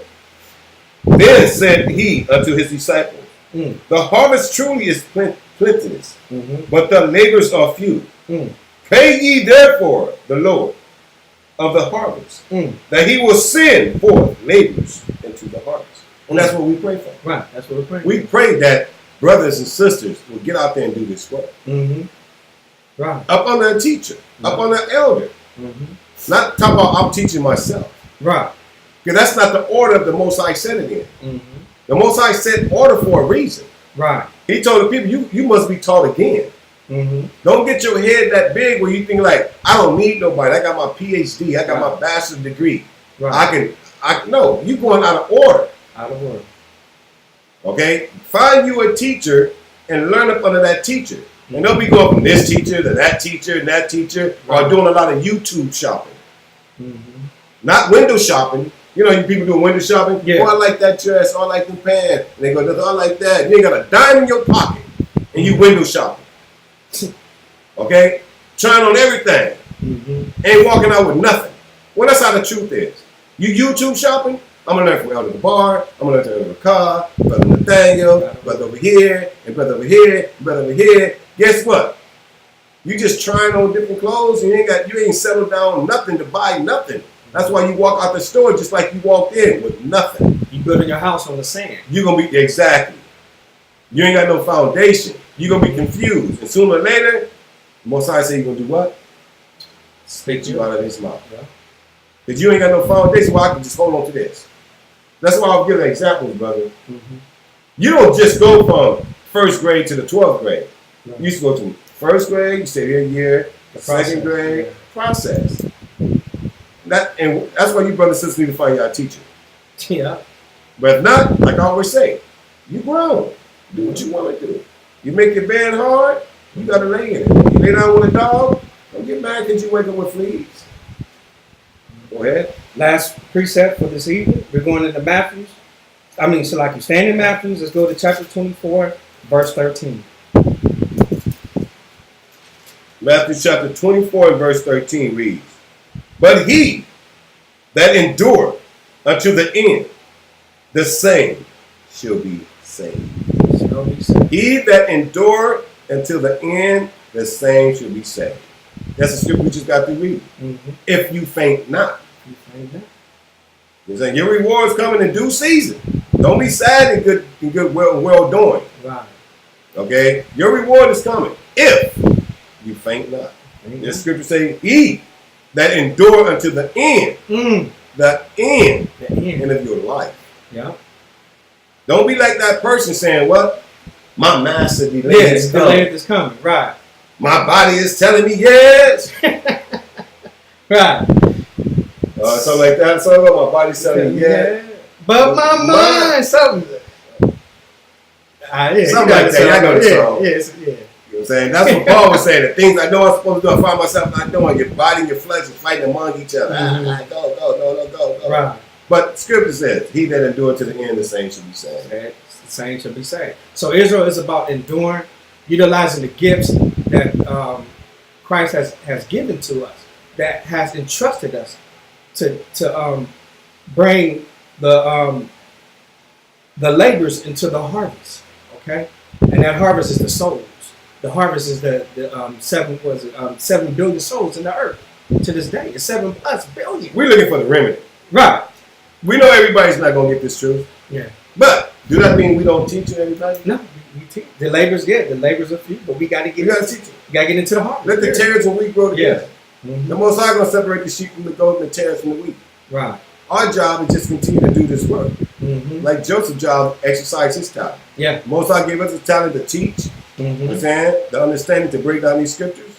Right. And to do what? Say, I got mine, you get yours attitude? No. He gave us these scripts to bring them to you. Right. And for you to bring them to the next brother and sister. Because why? The harvest is plenty, but the labors are few. Pray to the Lord, to the Father, AHAYAH, YASHAYA, whatever name you call it on, that he will send more laborers. Right. Okay? That's every teacher job. Right. And people are praying for me and Elder because I wasn't born into this truth. It took me, I'm 42 years old. I didn't come into the truth. You old. 42? I didn't come into the truth until 4 years ago. So apparently someone was praying for me. I'm 50. I'll be 53 most likely with it. Yeah. You know what I'm saying? So half a century and some days old. But that don't mean nothing. Right. So someone prayed for us to come into the harvest. We're the few. But we could just sit back and say, I got mine, you get yours attitude. Guess what the Most High would have said to us? Depart from me, ye workers of iniquity. You good and unfaithful servant. Throw him into the outer darkness. We're going to be gnashing and gashing the teeth. So you don't want to hear that. That's a beautiful lesson, by the way, brother. Right on time. Right on time. Man, that's how the Most High do it. Man. Right on time. So Israel, I pray that you was encouraged this evening with the word on the Shabbat, and I pray you be encouraged and go out there. And it's hot in here, too. Yeah. Well, we got the fans. I'm over here sweating like a slave. Yeah, hey, in California, it's been in the hundreds. Man. On the southern coast. You know, Cali. So it's been hot for the guess what? 2 weeks. It's hotter in the lake with the snake. It's hot. It's hotter. If you don't do what you're supposed to do, Israel, the heat that you're dealing with, you know, when you burn your hand on the finger, that heat is everlasting. Why? Because your hand was on it, and you took it off and looked back. You say the Bible says you ain't working for the kingdom. Yeah. Man, scripture tell you like it is. Cut and dry. Straight for the judgment. Yeah. Straight for the judgment. Well, you ain't gonna lie to if you had children, you won't lie to your children. No, I tell them the truth. And I tell my children the truth. You know what I'm saying? They don't like it, but hey, it is what it is. Guess what? Our Father tell us the truth. You know what I'm saying? It goes down real sweet. Oh yeah, but we the Hebrew. Oh man, that's beautiful, man. Yeah, this and that. But when it get in your belly, when you gotta do what thus said the Lord, you become real bitter. Real bitter. But guess what? We deal with a righteous power to give everybody the opportunity to serve Him. Yeah. Choose life or choose death. Whatever you choose, you reap what you sow, as the script say. Not what I say, not what that brother said. We read that. You reap what you sow.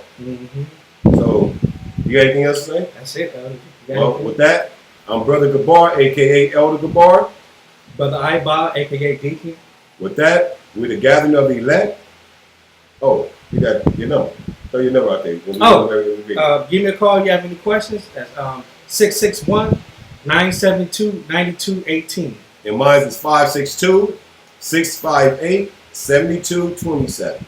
If you call, I don't pick up, leave a message. I will call you back within an hour, 24 hours, whatever. It won't be no 3 days, a week, nothing like that. If I don't pick up the phone, normally I'm driving because I'm a driver, or I'm doing something with my fan base. But I will give you a call back. So you have no excuses. And please leave a message, because I do get bill collectors calling. And sometimes I don't pick up. So leave a message, please. But the thing is, you have no excuse. Right. Okay, we're not asking you, like I always say, to join us. Because we're not trying to gather men's or women's unto ourselves. If you want to gather here, I can let you know this right off. We do not deal with emotions. We do not. I will listen to you, but when it comes down to the script, I'm not going to give you. I'm not the person to give you the license to sin. But the Bible says if you break one of these least commandments, okay, you can be called the least in the kingdom. Right. So I'm not going to give you a license to sin. We do not deal with emotions. And what I mean about emotions, when you're coming against the script, okay, because believe it or not, you got people try to wiggle their way out. Like me call the elder and see, can I eat a little pork? Right. You know what I'm saying? Can I just hug her and kiss her and don't do this to her? No. On that question you said, when they asked you, do you know when the Lord comes? They doing the same exact thing. Yeah. It's like they want me to give them license. I can't give you a license. I'm trying to get into the kingdom. So just remember that when you call. You call with that sweet voice like, Shalom, Elder Gabar, how you doing? Or Shalom, how you doing? I'm going to smell you. I'm going to smell it. Because you know why I'm going to smell it? It's not that I'm a greyhound. I'm a watchman. Well, I'm going to smell it because guess what? I'm going to stick to the script. Whatever you ask me, I'm going to just, what was YASHAYA say about this? What would Jesus say about this? Okay? And I'm going to, if I don't remember the script right up, I'm going to go like Google. And I know the script here. I just don't remember where it's at. I'm going to bring it out. Well, according to the Bible, it says, oh, brother, this is what the Bible said. My opinion is like a belly button. Everybody got one. So that's the warning. Because a lot of people try to call me and try to put butter on my bread, on my biscuit. As a brother, I see how you always say. Nah, you can't put butter on this biscuit. This biscuit has already been buttered. Okay, and well seasoned. And it's seasoned in the word of the Most High. It's not seasoned on my opinion. So just remember that. Okay, I keep it 100 to the best of my ability. You know what I'm saying? And don't call this, bro. You try to call this, bro. Yeah, cross us over. I can get Ibad. Let's see what he say. I'm gonna see what he say. He already instructed to call me. He already instructed. Like, hey, you can't answer it. Don't answer it. You know what I'm saying? Call the elder. If I can't answer it, I'll get back with you. All right. So and the first thing I'm gonna ask you, did you get in contact with the elder first? First thing I'm going to ask you, when you come out with certain questions, that's the first thing I'm going to ask you. Because believe it has been tried in the past. You know what I'm saying? We put the number out there. Then, want to call me, I'm going to call Ibad. Hey, this, and that. Or, maybe that one cat, he tried to call us. He called me, straight to the, hey, brother, this is what the Lord said. We waited a couple of days. Let me see what Ibad said. Yeah. Ibad told him the same thing. And then he didn't think me and I, we talked. Right. I'm on my way from home. Ibad coming in. Yeah, man, you talked to such and such brother? Yeah. He called me like Monday. Mm-hmm. Oh, he called me Wednesday. Oh, yeah, what are you talking about? Oh, he asked me this and this and that. What the hell did he ask you that for? And I told him Monday. What? And I've been teaching this brother that this how I go down. He was like, yeah, Elder, you said that. You said that. But that's, that's people. That's Israel. Yeah. That's Israel. So I'm letting y'all know, if you use that number, okay, the 562-658-7227 number, and put your number again. 661 area code 972-9218. Exactly. If you use that number, you're not gonna cross us. And I don't know if you can see that. I don't know if that's gonna come up. No, probably not. Yeah, right there. That's a church number. Put it from your side. There it is. Yeah, right there. You can call that church number. That still answers. That goes directly to my phone. Read it out to him. That's 775-276-5063. Right. So just warning: when you call us, don't think you're going to twist us up. You're going to get our own opinion. Mm-hmm. Okay. With that, again, I'm Brother Gabar, aka Elder Gabar. Deacon Ibad. With that, we're going to say Shabbat Shalom to my brothers and sisters in the four corners of the earth, and also to our Gentiles brothers and sisters. Mm-hmm. We don't discriminate when it comes down to color. Because the Bible said my people's like a speckled bird. Mm-hmm. Okay, go back and listen to the lesson I did. What advantage have the Jew? Mm-hmm. Okay, we do not discriminate against whites, Mexicans, blacks. We teach all nations. Because why? We're never sitting in the Most High seat. Right. Because Christ said, my sheep hear my voice. Mm-hmm. With that, Shabbat Shalom. He rules. Peace.